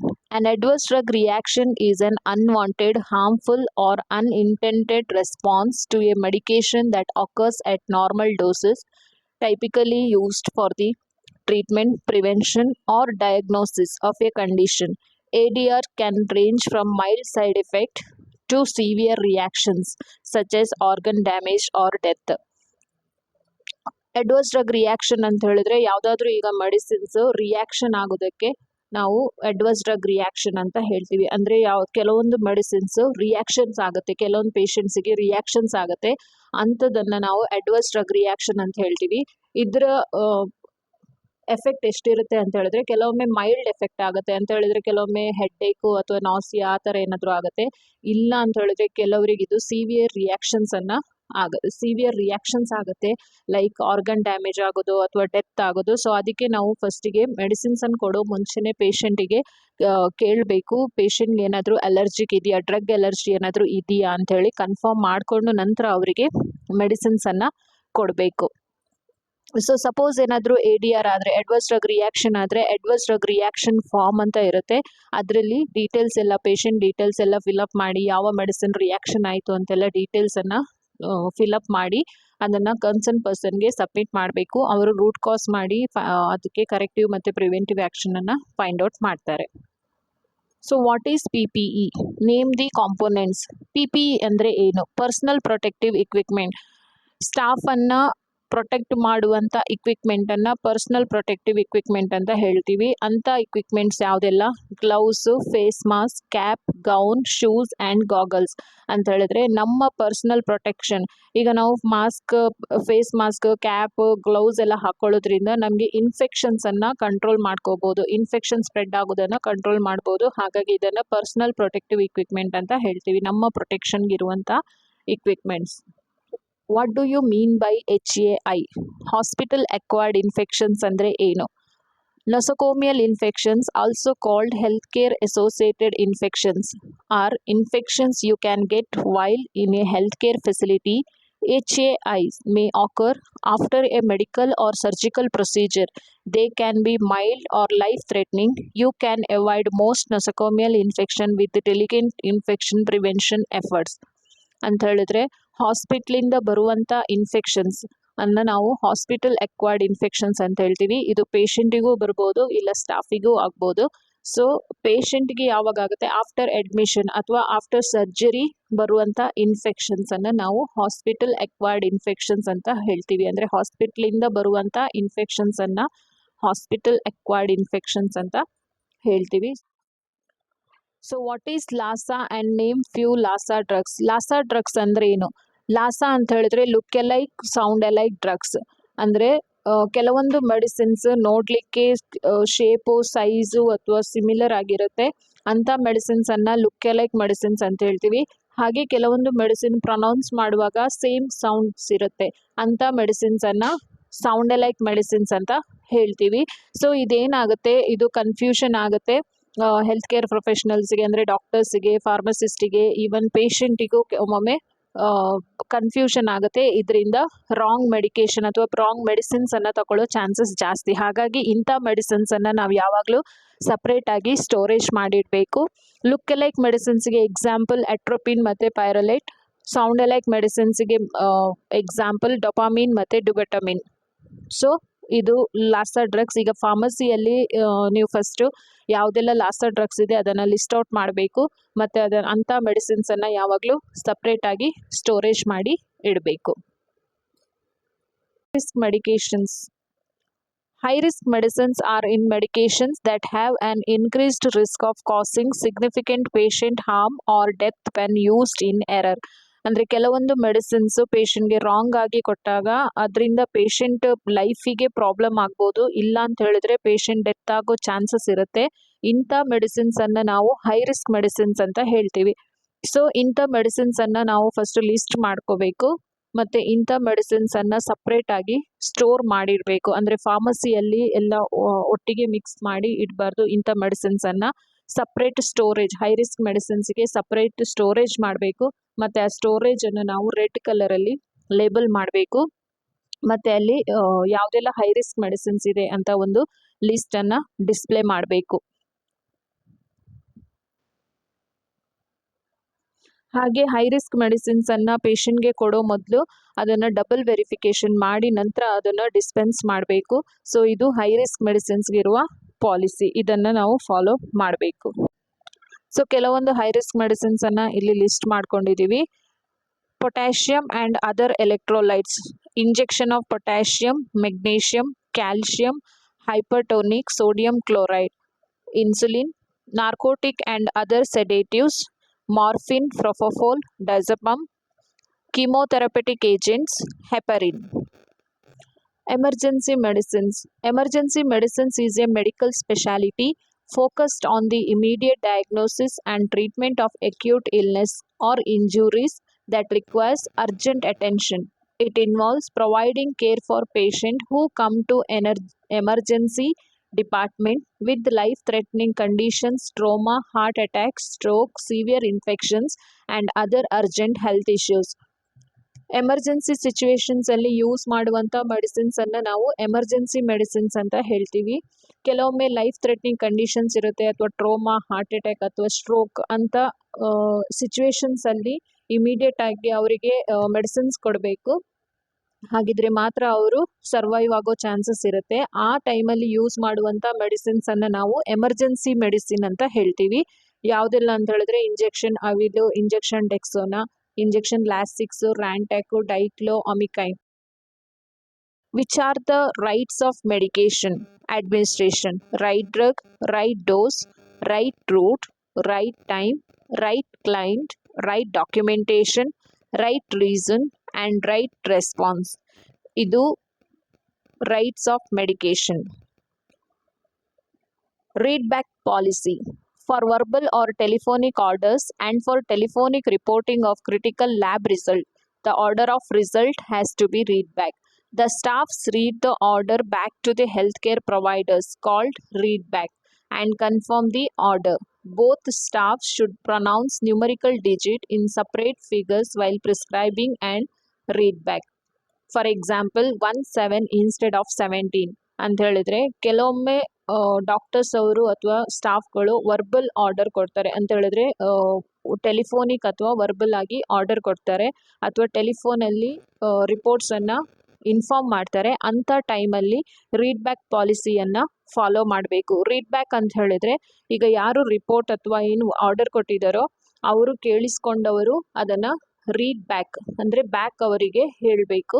So ಅದು ಕ್ಲಿಯರ್ ಆಗಿರಬೇಕು. ಫಾರ್ ಎಕ್ಸಾಂಪಲ್ ಈಗ ಏನಾದರೂ 17 ಅಂತ ಇದ್ದರೆ ಅದನ್ನು 17 ಅಂತ ಹೇಳಬಾರ್ದು, 17 ಅಂತ ಕ್ಲಿಯರ್ ಆಗಿ ಅದನ್ನು ಮೆನ್ಷನ್ ಮಾಡಬೇಕು. ಸೊ ಕನ್ಸಲ್ಟೆಂಟು ಹಾಗೆ ನರ್ಸು ಹಾಗೆ ಲ್ಯಾಬ್ ಸ್ಟಾಫ್ಸ್ ಅಂದರೆ ಫಾರ್ ಎಕ್ಸಾಂಪಲ್ ಕೆಲವೊಮ್ಮೆ ರಿಪೋರ್ಟ್ಸ್ ಲ್ಯಾಬ್ ರಿಪೋರ್ಟ್ಸ್ ಆಗಿರುತ್ತೆ ಅಂತ ಕ್ರಿಟಿಕಲ್ ರಿಸಲ್ಟ್ಸನ್ನು ಇನ್ಫಾರ್ಮ್ ಮಾಡುವಾಗಲೂ ರೀಡ್ ಬ್ಯಾಕ್ ಪಾಲಿಸಿಯನ್ನು ಫಾಲೋ ಮಾಡಬೇಕು. ಸೊ ಇಲ್ಲಿ ಕನ್ಸಲ್ಟೆಂಟು, ನರ್ಸು, ಲ್ಯಾಬ್ ಸ್ಟಾಫು ಮೂವರು ರೀಡ್ ಬ್ಯಾಕ್ ಪಾಲಿಸಿಯನ್ನು ಫಾಲೋ ಮಾಡಿದರೆ ಎರರ್ಸನ್ನು ಕಮ್ಮಿ ಮಾಡ್ಬೋದು. Near expiry medicine policy. Near expiry medicine policy ಅಂತ ಹೇಳಿದ್ರೆ ಎಕ್ಸ್ಪೈರಿ ಆಗೋ 3 months ಮೊದಲೇ ಅಂತ ಮೆಡಿಸಿನ್ಸನ್ನು ಲಿಸ್ಟ್ ಮಾಡಿ ಡಾಕ್ಯುಮೆಂಟ್ ಮಾಡಿ ಅದನ್ನು ರಿಟರ್ನ್ ಫಾರ್ಮಸಿಗೆ ರಿಟರ್ನ್ ಮಾಡಬೇಕು. ಫಾರ್ಮಸಿ ಅವರು ಫಾಸ್ಟ್ ಮೂವಿಂಗ್ ಇದ್ದರೆ ಅದನ್ನು ಸೇಲ್ ಮಾಡಬೇಕು, ಇಲ್ಲ ಅಂತ ಹೇಳಿದ್ರೆ ಅವರು ರಿಟರ್ನ್ ಡಿಸ್ಟ್ರಿಬ್ಯೂಟಿಗೆ ರಿಟರ್ನ್ ಮಾಡಬೇಕು. ಮತ್ತು ರಿಟರ್ನ್ ಮಾಡಿದ ಮೇಲೆ ಅದು ಪ್ರಾಪರ್ ಡಾಕ್ಯುಮೆಂಟೇಷನನ್ನು ಮೇಂಟೈನ್ ಮಾಡಬೇಕು. ನೆಕ್ಸ್ಟ್ ಸ್ಪಿಲ್ಲೇಜ್ ಪಾಲಿಸಿ ಅಂದರೆ ಸ್ಪಿಲ್ ಆಗುವಾಗ ಅದನ್ನು ಹೇಗೆ ಹ್ಯಾಂಡಲ್ ಮಾಡಬೇಕು ಅಂತ ಇಲ್ಲಿ ನೋಡುವ. ಫಸ್ಟು ಸ್ಪಿಲೇಜ್ ಆದಂಥ ಏರಿಯಾದಲ್ಲಿ ಕಾಷನ್ ಬೋರ್ಡ್ ಇಡಬೇಕು ಅಂತ ಹೇಳಿದ್ರೆ ಆ ಏರಿಯಾದಲ್ಲಿ ಯಾರು ಓಡಾಡಬಾರ್ದು ಅಂತೇಳಿ ಒಂದು ಕಾಷನ್ ಬೋರ್ಡ್ ಇಡಬೇಕು.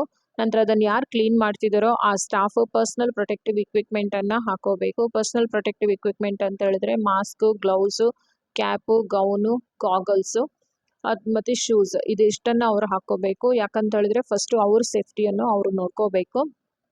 ನೆಕ್ಸ್ಟ್ ಸ್ಪಿಲೇಜ್ ಆದಂಥ ಜಾಗದಲ್ಲಿ 1% ಸೋಡಿಯಂ ಹೈಪೋಕ್ಲೋರೈಡ್ ಸೊಲ್ಯೂಷನನ್ನು ಹಾಕಬೇಕು. ಅದ್ರ ಮೇಲೆ tissue paper hockey 15 to 20 minutes ಹಾಗೆ ಅದನ್ನು ಬಿಡಬೇಕು. 20 minutes ಆದಮೇಲೆ ಆ ಟಿಶ್ಯೂ ಪೇಪರನ್ನು ತೆಗೆದು ಎಲ್ಲೋ ಪ್ಲಾಸ್ಟಿಕ್ ಕವರಿಗೆ ಡಿಸ್ಕಾರ್ಡ್ ಮಾಡಬೇಕು. ಇನ್ನೊಮ್ಮೆ ಅದನ್ನು ಸೇಮ್ ಪ್ರೊಸೀಜರನ್ನು ರಿಪೀಟ್ ಮಾಡಬೇಕು. ರಿಪೀಟ್ ಮಾಡಿದ ಮೇಲೆ ನೀವು ನಾರ್ಮಲ್ ಮಾಪ್ ಮಾಡಿ ನಿಮ್ಮ ಪರ್ಸನಲ್ ಪ್ರೊಟೆಕ್ಟಿವ್ ಇಕ್ವಿಪ್ಮೆಂಟ್ ಏನಿದೆ ಅದನ್ನು ಡಿಸ್ಕಾರ್ಡ್ ಮಾಡಬೇಕು. ಗ್ಲೌಸು ರೆಡ್ ಬಿನ್ನಿಗೆ, ಹಾಗೆ ಮಾಸ್ಕು, ಕ್ಯಾಪು, ಗೌನು ಅದೆಲ್ಲ ಯೆಲ್ಲೋ ಬಿನ್ನಿಗೆ ಡಿಸ್ಕಾರ್ಡ್ ಮಾಡಬೇಕು. ಈಗ 1% ಸೋಡಿಯಂ ಹೈಪೋಕ್ಲೋರೈಡ್ ಸೊಲ್ಯೂಷನನ್ನು ಹೇಗೆ ಪ್ರಿಪೇರ್ ಮಾಡೋದು ಅಂತ ಇಲ್ಲಿ ನೋಡುವ.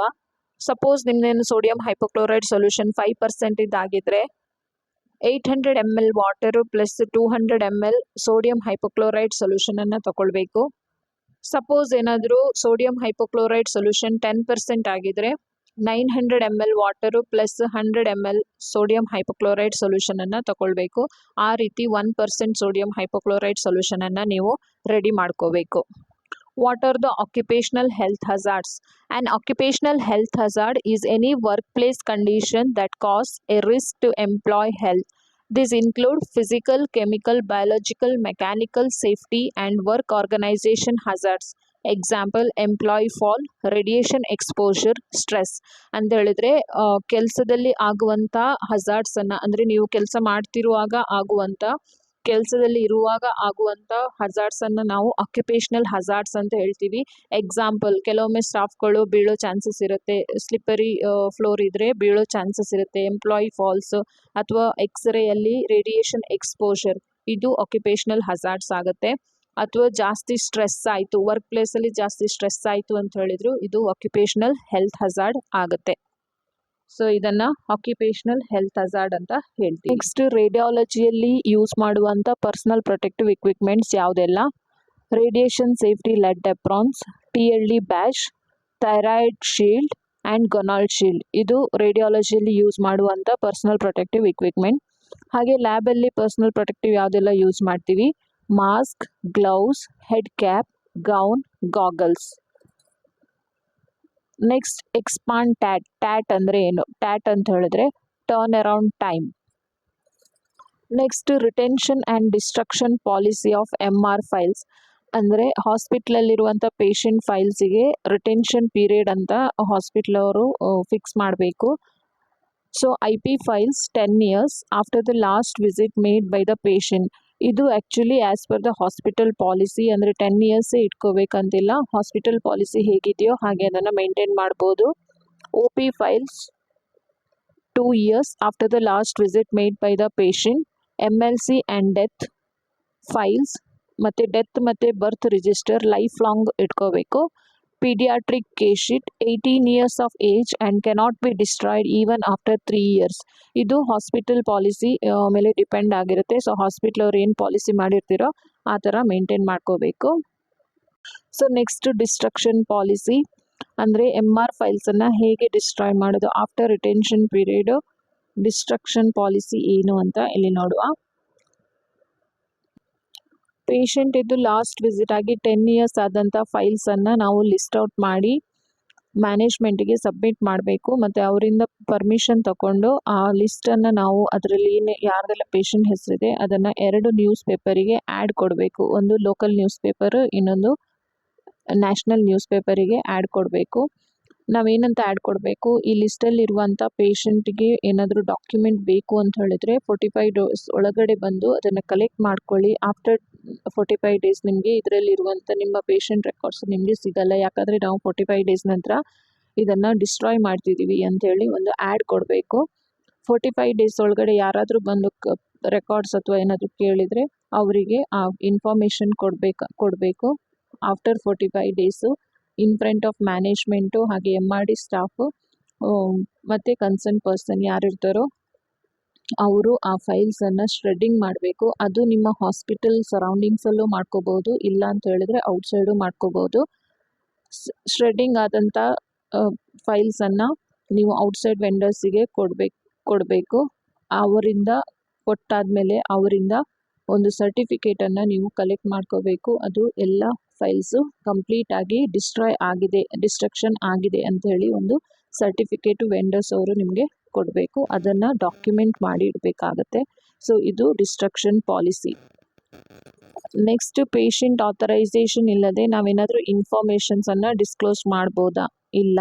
ಪೇಷಂಟ್ಗೆ ಅವರ ಫೈಲ್ಸ್ ಇದು ಇನ್ಫಾರ್ಮೇಷನ್ ಏನಾದರೂ ಬೇಕು ಅಂತ ಹೇಳಿದ್ರೆ ಅವ್ರು ಏನು ಪ್ರೊಸೀಜರನ್ನು ಫಾಲೋ ಮಾಡಬೇಕು? ಫಸ್ಟು ಪೇಷಂಟ್ ಒಂದು ಆಥರೈಸೇಷನ್ ಲೆಟರ್ ಕೊಡಬೇಕು. ಹಾಗೆ ಪೇಷಂಟ್ ಇದು ID ಪ್ರೂಫನ್ನು ಕೊಡಬೇಕು. ಸಪೋಸ್ ಇನ್ ಕೇಸ್ ಪೇಷಂಟ್ ಬರಲಿಕ್ಕಾಗಲಿಲ್ಲ ಅಥವಾ ಅನ್ಸ್ಟೇಬಲ್ ಇದ್ದರು ಅಂತ ಹೇಳಿದ್ರೆ ಅವ್ರದ್ದು ಕ್ಲೋಸ್ ರಿಲೇಟಿವ್ಸ್ ಅಥವಾ ಬ್ಲಡ್ ರಿಲೇಟಿವ್ಸ್ ಯಾರಿರ್ತಾರೋ ಅವರು ಬಂದು ಅವ್ರ ಇನ್ಫಾರ್ಮೇಷನನ್ನು ಕಲೆಕ್ಟ್ ಮಾಡಬೇಕು. ಈವನ್ ಅವ್ರ ಇನ್ಫಾರ್ಮೇಷನ್ ತೊಗೊಳ್ಬೇಕು ಅಂತ ಹೇಳಿದ್ರು ಅವರೊಂದು ರಿಕ್ವೆಸ್ಟ್ ಲೆಟರ್ ಕೊಡಬೇಕು, ರಿಟರ್ನ್ ಕನ್ಸೆಂಟ್ ಕೊಡಬೇಕು. ಹಾಗೆ ಅವ್ರ ID proof, patient ID proof ಮತ್ತು ಅವ್ರು ಯಾಕೆ ಬರ್ಲಿಕ್ಕೆ ಆಗ್ತಿಲ್ಲ, ಅವ್ರಿಗೇನು ಪ್ರಾಬ್ಲಮ್ ಆಗಿದೆ ಅಂತ ಹೇಳುವಂಥ ಒಂದು ಡಾಕ್ಯುಮೆಂಟನ್ನು ಅವರು ಸಬ್ಮಿಟ್ ಮಾಡಬೇಕಾಗತ್ತೆ. ಅದಲ್ಲದೆ ಅವರು ಬೇರೆ ಡಾಕ್ಟರ್ಸಿಗೆ ಫೈಲ್ಸನ್ನು ಕೊಡ್ಬೋದು. ಮತ್ತು ಕೋರ್ಟು, ಲಾಯರು, ಪೊಲೀಸ್ ಹಾಗೆ ಇನ್ಶೂರೆನ್ಸ್ ಪರ್ಸನ್ ರಿಕ್ವೆಸ್ಟ್ ಲೆಟರ್ ಕೊಟ್ಟರೆ ಪೇಷಂಟ್ ಪರ್ಮಿಷನ್ ಇಲ್ಲದೆ ಅವರಿಗೆ ಪೇಷಂಟ್ ರೆಕಾರ್ಡ್ಸನ್ನು ಕೊಡಲಿಕ್ಕೆ ರೈಟ್ಸ್ ಇದೆ. What is medication error? A medication error refers to any mistake that occurs in the prescribing, dispensing, administering, or monitoring of a medication. These errors can happen at any stage in the medication process. Medication error ಅಂತ ಹೇಳಿದ್ರೆ ಈಗ ನಾವು ಯಾವುದೇ medicines prescribe ಮಾಡುವಾಗಲಿ ಅಥವಾ dispensing ಮಾಡುವಾಗ ಅಥವಾ administering ಅಂದರೆ ಪೇಷಂಟ್ಗೆ ಕೊಡ್ಲಿಕ್ಕೆ ಹೋಗುವಾಗ ಅಥವಾ ಮಾನಿಟ್ರಿಂಗ್ ಮಾಡುವಾಗ ಆಗುವಂಥ ಎರರ್ಸನ್ನು ನಾವು ಮೆಡಿಕೇಷನ್ ಎರರ್ಸ್ ಅಂತ ಹೇಳ್ತೀವಿ. ಈಗ ಪ್ರಿಸ್ಕ್ರೈಬಿಂಗ್ ಎರರ್ ಅಂದರೆ ಏನು? ಪ್ರಿಸ್ಕ್ರೈಬಿಂಗ್ ಎರರ್ ಅಂದರೆ incorrect drug dosage or instruction, ಅಂದರೆ ನಾವು ಬರೆಯುವಾಗ ಸ್ಪೆಲ್ಲಿಂಗ್ ಮಿಸ್ಟೇಕ್ಸ್ ಆಗೋದು ಅಥವಾ ಡೋಸೇಜ್ ರಾಂಗ್ ಬರೆಯೋದು ಅಥವಾ ಇನ್ಸ್ಟ್ರಕ್ಷನ್ಸನ್ನು ರಾಂಗ್ ಆಗಿ ಬರೆಯೋದನ್ನು ಪ್ರಿಸ್ಕ್ರೈಬಿಂಗ್ ಎರರ್ ಅಂತ ಹೇಳ್ತೀವಿ.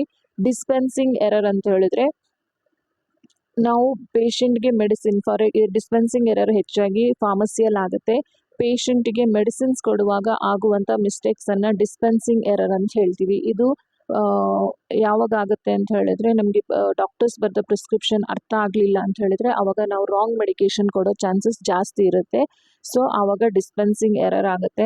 ಅಡ್ಮಿನಿಸ್ಟ್ರೇಷನ್ ಎರರ್ಸ್ ಅಂತ ಹೇಳಿದ್ರೆ ಮೆಡಿಕೇಷನ್ಸನ್ನು ಪೇಷಂಟ್ಗೆ ಕೊಡುವಾಗ ರಾಂಗ್ ಡೋಸ್ ಅಥವಾ route, for example oral instead of intravenous, ಅಂದರೆ ನಾವು ಮೆಡಿಸಿನ್ಸನ್ನು ಪೇಷಂಟ್ಗೆ ಕೊಡುವಾಗ ಆಗುವಂಥ ಎರರ್ಸನ್ನು ಅಡ್ಮಿನಿಸ್ಟ್ರೇಷನ್ ಎರರ್ಸ್ ಅಂತ ಹೇಳ್ತೀವಿ. Next monitoring errors. Monitoring errors ಅಂತ ಹೇಳಿದ್ರೆ ಕರೆಕ್ಟಾಗಿ ನಾವು ಮಾನಿಟ್ರ್ ಮಾಡ್ತಿಲ್ಲ, ಆ ಟೈಮಲ್ಲಿ ಆಗುವಂಥ ಎರರ್ಸನ್ನು ನಾವು ಮಾನಿಟ್ರಿಂಗ್ ಎರರ್ಸ್ ಅಂತ ಹೇಳ್ತೀವಿ. What are the emergency codes? ಹಾಸ್ಪಿಟ್ಲಲ್ಲಿ ನಾವು ಕೆಲವೊಂದು ಕೋಡ್ಸನ್ನು ಆ್ಯಕ್ಟಿವೇಟ್ ಮಾಡಬೇಕಾಗತ್ತೆ. ಸೊ ಎಮರ್ಜೆನ್ಸಿ ಸಿಚುವೇಶನ್ಸಲ್ಲಿ ಈ ಕೋಡ್ಸನ್ನು ಯೂಸ್ ಮಾಡ್ಕೋಬೇಕು. ಅಂದರೆ ಹಾಸ್ಪಿಟ್ಲಲ್ಲಿ ಏನಾದರೂ ಫೈರ್ ಆಗುವಾಗ ನಾವು ಕೋಡ್ ರೆಡ್ಡನ್ನು ಆ್ಯಕ್ಟಿವೇಟ್ ಮಾಡಬೇಕು. ಹಾಗೆ ಕಾರ್ಡಿಯಾಕ್ ಅರೆಸ್ಟ್ ಅಂದರೆ ಯಾರಾದರೂ ಪೇಷಂಟು, ವಿಸಿಟರ್ಸ್ ಅಥವಾ ಯಾರೇ ಸ್ಟಾಫ್ಗಾಗಲಿ ಕಾರ್ಡಿಯಾಕ್ ಅರೆಸ್ಟ್ ಆಯಿತು ಅಂತ ಹೇಳಿದ್ರೆ ನಾವು ಕೋಡ್ ಬ್ಲೂವನ್ನು ಆ್ಯಕ್ಟಿವೇಟ್ ಮಾಡ್ಕೋಬೇಕು. ಸಪೋಸ್ ಈಗ ಹಾಸ್ಪಿಟ್ಲಲ್ಲಿ ಯಾವುದಾದ್ರೂ ಚೈಲ್ಡ್ ಮಿಸ್ಸಿಂಗ್ ಅಥವಾ ಚೈಲ್ಡ್ ಅಬ್ಡಕ್ಷನ್ ಆಯಿತು ಅಂತ ಹೇಳಿದ್ರೆ ನಾವು ಕೋಡ್ ಪಿಂಕನ್ನು ಆ್ಯಕ್ಟಿವೇಟ್ ಮಾಡ್ಕೋಬೇಕು. ಹಾಗೆ ಕೆಲವೊಮ್ಮೆ ಪೇಷಂಟ್ ಅಥವಾ ಪೇಷಂಟ್ ಪಾರ್ಟಿ ಗಲಾಟೆ ಮಾಡ್ತಾರೆ, ಇಲ್ಲಾಂದರೆ ವೈಲೆನ್ಸ್ ಕ್ರಿಯೇಟ್ ಮಾಡ್ತಾರೆ, ಅಂಥ ಟೈಮಲ್ಲಿ ನಾವು ಕೋಡ್ ವಾಲೆಟನ್ನು ಆ್ಯಕ್ಟಿವೇಟ್ ಮಾಡಬೇಕು. It is code blue R CPR. Code Blue. It is a medical emergency when there is a cardiopulmonary arrest within hospital premises. It is a procedure to support and maintain airway, breathing and circulation for a person who has stopped breathing and whose heart has stopped. So CPR ಅಂತ ಹೇಳಿದ್ರೆ ಇದು emergency ಸಿಚುವೇಶನ್ಸಲ್ಲಿ use ಮಾಡುವಂಥ ಕೋಡನ್ನು ನಾವು code blue ಅಂತ ಹೇಳ್ತೀವಿ. ಅಂದರೆ ಯಾವುದೇ ಒಂದು ಹಾಸ್ಪಿಟ್ಲಲ್ಲಿ ಒಂದು ಪೇಷಂಟ್ ಅಥವಾ ಯಾರಿಗೆ ಒಂದು ಕಾರ್ಡಿಯಾಕ್ ಅರೆಸ್ಟ್ ಆಯಿತು ಅಂತ ಹೇಳಿದ್ರೆ ನಾವು ಇಮಿಡಿಯೇಟಾಗಿ ಅವರಿಗೆ ಟ್ರೀಟ್ಮೆಂಟ್ ಕೊಡಬೇಕಾಗತ್ತೆ. ಅಂಥ ಸಿಚುವೇಶನ್ಸಲ್ಲಿ ನಾವು ಕೋಡ್ ಬ್ಲೂವನ್ನು ಆ್ಯಕ್ಟಿವೇಟ್ ಮಾಡಬೇಕು.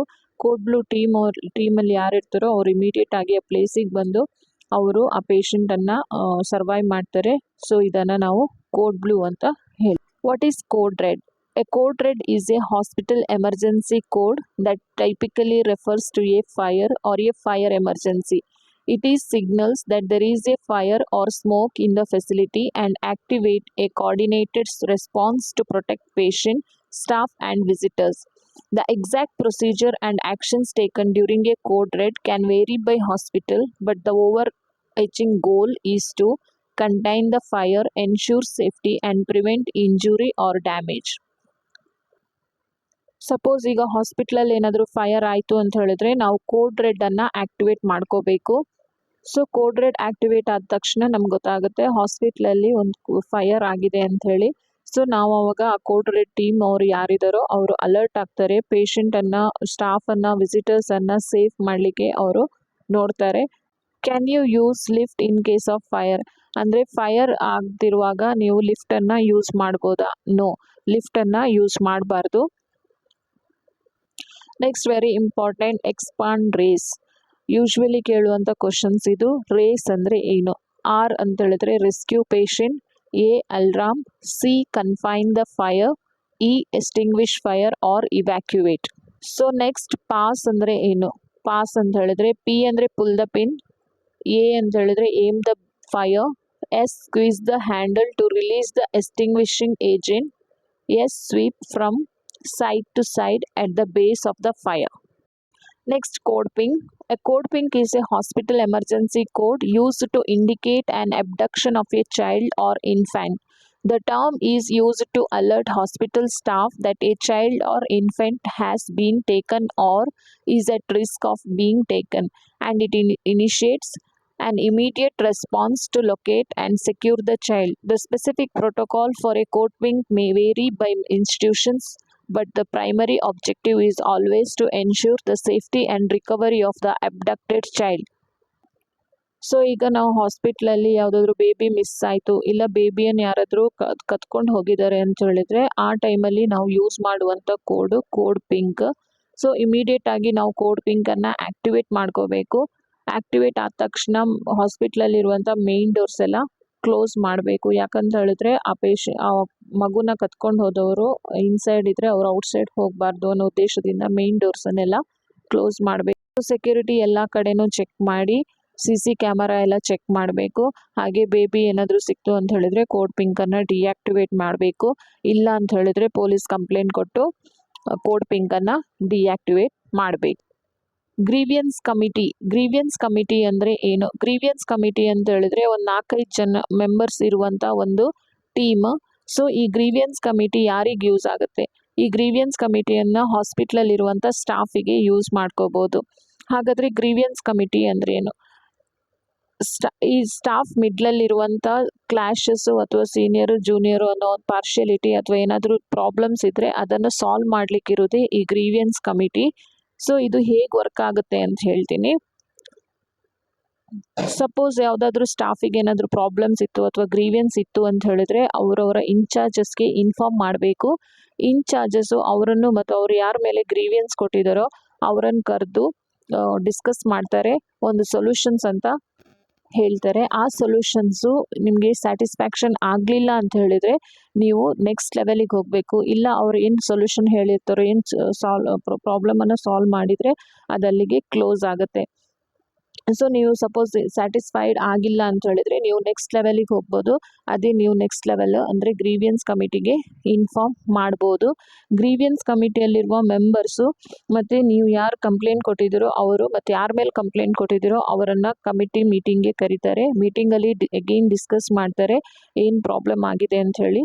ಅವರು ಡಿಸ್ಕಸ್ ಮಾಡಿ ಅದಕ್ಕೊಂದು ಸೊಲ್ಯೂಷನ್ಸ್ ಕೊಡ್ತಾರೆ. ಎಗೇನ್ ನಿಮ್ಗೆ ಇಲ್ಲಿ ಅವರ ಸೊಲ್ಯೂಷನ್ಸ್ ಓಕೆ ಅನ್ನೋದಾದರೆ ಅದಲ್ಲಿಗೆ ಕ್ಲೋಸ್ ಆಗುತ್ತೆ. ಇಲ್ಲ ಅಂತ ಹೇಳಿದರೆ ನೀವು ನೆಕ್ಸ್ಟ್ ಲೆವೆಲಿಗೆ ಹೋಗ್ಬೋದು. ಅದೇ ಅಪೀಲ್ ಕಮಿಟಿ ಅಂತ ಹೇಳಿದ್ರೆ ಇಲ್ಲಿ ಮೆಡಿಕಲ್ ಡೈರೆಕ್ಟರು. ಸೊ ಅವ್ರೇನು ಡಿಸಿಷನ್ಸ್ ಕೊಡ್ತಾರೋ ಅದು ಫೈನಲ್ ಆಗಿರುತ್ತೆ. ಸೊ ಹಾಗಾಗಿ ಇದು ಗ್ರೀವಿಯನ್ಸ್ ಕಮಿಟಿ ಪ್ರೊಸೀಜರ್ಸ್. ಸೊ ನಿಮ್ಗೇನಾದರೂ ಪ್ರಾಬ್ಲಮ್ ಇತ್ತು ಅಂತ ಹೇಳಿದ್ರೆ ಈ ರೀತಿ ನೀವು ಅದನ್ನು ಸಾಲ್ವ್ ಮಾಡ್ಕೋಬೇಕು. ನೆಕ್ಸ್ಟು ಇಂಟರ್ನಲ್ ಕಂಪ್ಲೇಂಟ್ಸ್ ಕಮಿಟಿ ಅಂತ ಹೇಳಿದ್ರೆ ಇದನ್ನು ಇನ್ನೊಂದು ಹೆಸರು ವಿಶಾಖ ಕಮಿಟಿ ಅಂತಲೂ ಕರೀತಾರೆ. ಇಲ್ಲ ಅಂತ ಹೇಳಿದ್ರೆ ಆ್ಯಂಟಿ ಸೆಕ್ಷುವಲ್ ಹರಾಸ್ಮೆಂಟ್ ಕಮಿಟಿ ಅಂತಲೂ ಕರೀತಾರೆ. ಈ ಕಮಿಟಿಯನ್ನು ಹಾಸ್ಪಿಟ್ಲಲ್ಲಿರುವಂಥ ಪೇಷಂಟು, ವಿಸಿಟರ್ಸು, ಪೇಷಂಟ್ ಪಾರ್ಟಿ ಹಾಗೂ ಹಾಸ್ಪಿಟ್ಲ್ ಸ್ಟಾಫ್ನವರಿಗೆ ಯೂಸ್ ಮಾಡ್ಕೋಬೋದು. ಇದರ ಪ್ರೊಸೀಜರ್ಸ್ ಏನು ಅಂತ ಹೇಳಿದ್ರೆ, ಈಗ ಸಪೋಸ್ ಯಾರಾದರೂ ಪೇಷಂಟು ಅಥವಾ ಪೇಷಂಟ್ ಪಾರ್ಟಿ, ವಿಸಿಟರ್ಸ್ ಅಥವಾ ಸ್ಟಾಫು ಯಾರಿಗಾದರೂ ಏನಾದರೂ ಹ್ಯಾರಾಸ್ಮೆಂಟು ಆ ಥರ ಏನಾದರೂ ಪ್ರಾಬ್ಲಮ್ ಆಡಿದ್ರು ಅಂತ ಹೇಳಿದ್ರೆ ಅಥವಾ ಬೇಡದ ಮೆಸೇಜನ್ನು ಕಳಿಸೋದು, ಅವ್ರಿಗೇನಾದರೂ ಇಂಟ್ರೆಸ್ಟ್ ಇಲ್ಲದ ವರ್ಕಿಗೆ ಫೋರ್ಸ್ ಮಾಡೋದು, ಸೊ ಬ್ಯಾಡ್ ಬಿಹೇವಿಯರು ಇಂಥದ್ದೇನಾದರೂ ಆದರೆ ಅವರು ರಿಪೋರ್ಟ್ ಮಾಡ್ಬೋದು. ಸೊ ಅವರು ಯಾರಿಗೆ ರಿಪೋರ್ಟ್ ಮಾಡಬೇಕು? ಈ ಕಮಿಟಿಯಲ್ಲಿರುವಂಥ ಚೇರ್ಪರ್ಸನ್ಗೆ ಅವರು ರಿಪೋರ್ಟ್ ಮಾಡ್ಬೋದು. ಸೊ ಈ ಕಮಿಟಿಯಲ್ಲಿ ಚೇರ್ಪರ್ಸನ್ ಯಾವಾಗಲೂ ಫೀಮೇಲ್ ಪರ್ಸನ್ಸ್ ಆಗಿರಬೇಕು. ಹಾಗೆ ಈ ಕಮಿಟಿಯಲ್ಲಿ ಮೆಜಾರಿಟಿ ಆಫ್ ದ ಮೆಂಬರ್ಸ್ ಯಾವಾಗಲೂ ಫೀಮೇಲ್ ಆಗಿರಬೇಕು. ಸೊ ಇಂಥ ಕಂಪ್ಲೇಂಟ್ಸ್ ಏನಾದರೂ ಇತ್ತು ಅಂತ ಹೇಳಿದ್ರೆ ನೀವು ಇಮಿಡಿಯೇಟ್ ಆಗಿ ಆ ಕಮಿಟಿ ಮೆಂಬರ್ಸ್ ಅಥವಾ ಚೇರ್ಪರ್ಸನ್ಗೆ ರಿಪೋರ್ಟ್ ಮಾಡಬೇಕು. ಅವರು ಇಮಿಡಿಯೇಟ್ ಆಗಿ ಮೀಟಿಂಗ್ ಕರೆದು ಡಿಸ್ಕಸ್ ಮಾಡಿ ನಿಜವಾಗ್ಲೂ ಅವ್ರು ನಿಮಗೆ ಪ್ರಾಬ್ಲಮ್ ಕ್ರಿಯೇಟ್ ಮಾಡಿದರೆ ಅದಕ್ಕೆ ಬೇಕಾದಂಥ ಆ್ಯಕ್ಷನ್ಸನ್ನು ಅವರು ತಗೊಳ್ತಾರೆ. ಸೊ ಇದು internal complaints committee. So friends ನೋಡಿದ್ರಲ್ಲ, ಇದು ನಿಮಗೆ NABH ಅಸೆಸ್ಮೆಂಟ್ಗೆ ಯೂಸ್ ಆಗುವಂಥ ಕ್ವಶನ್ಸ್ ಆನ್ಸರು. ಸೊ ನಿಮ್ಮ ಹಾಸ್ಪಿಟಲಲ್ಲಿ ಏನಾದರೂ NABH ಅಸೆಸ್ಮೆಂಟ್ ಇದೆ ಅಂತ ಹೇಳಿದ್ರೆ ಈ ವಿಡಿಯೋನೊಮ್ಮೆ ನೋಡ್ಕೊಳ್ಳಿ. ಸೊ ಇದು ನಿಮಗೆ ತುಂಬ ಹೆಲ್ಪ್ ಆಗುತ್ತೆ. ಹಾಗೆ ನಮ್ಮ ವಿಡಿಯೋ ಏನಾದರೂ ನಿಮ್ಗೆ ಇಷ್ಟ ಆಗಿದ್ರೆ ಪ್ಲೀಸ್ ಲೈಕ್ ಮಾಡಿ, ಶೇರ್ ಮಾಡಿ, ಕಮೆಂಟ್ಸ್ ಮಾಡಿ, ಹಾಗೆ ಸಬ್ಸ್ಕ್ರೈಬ್ ಮಾಡಿ. Thank you.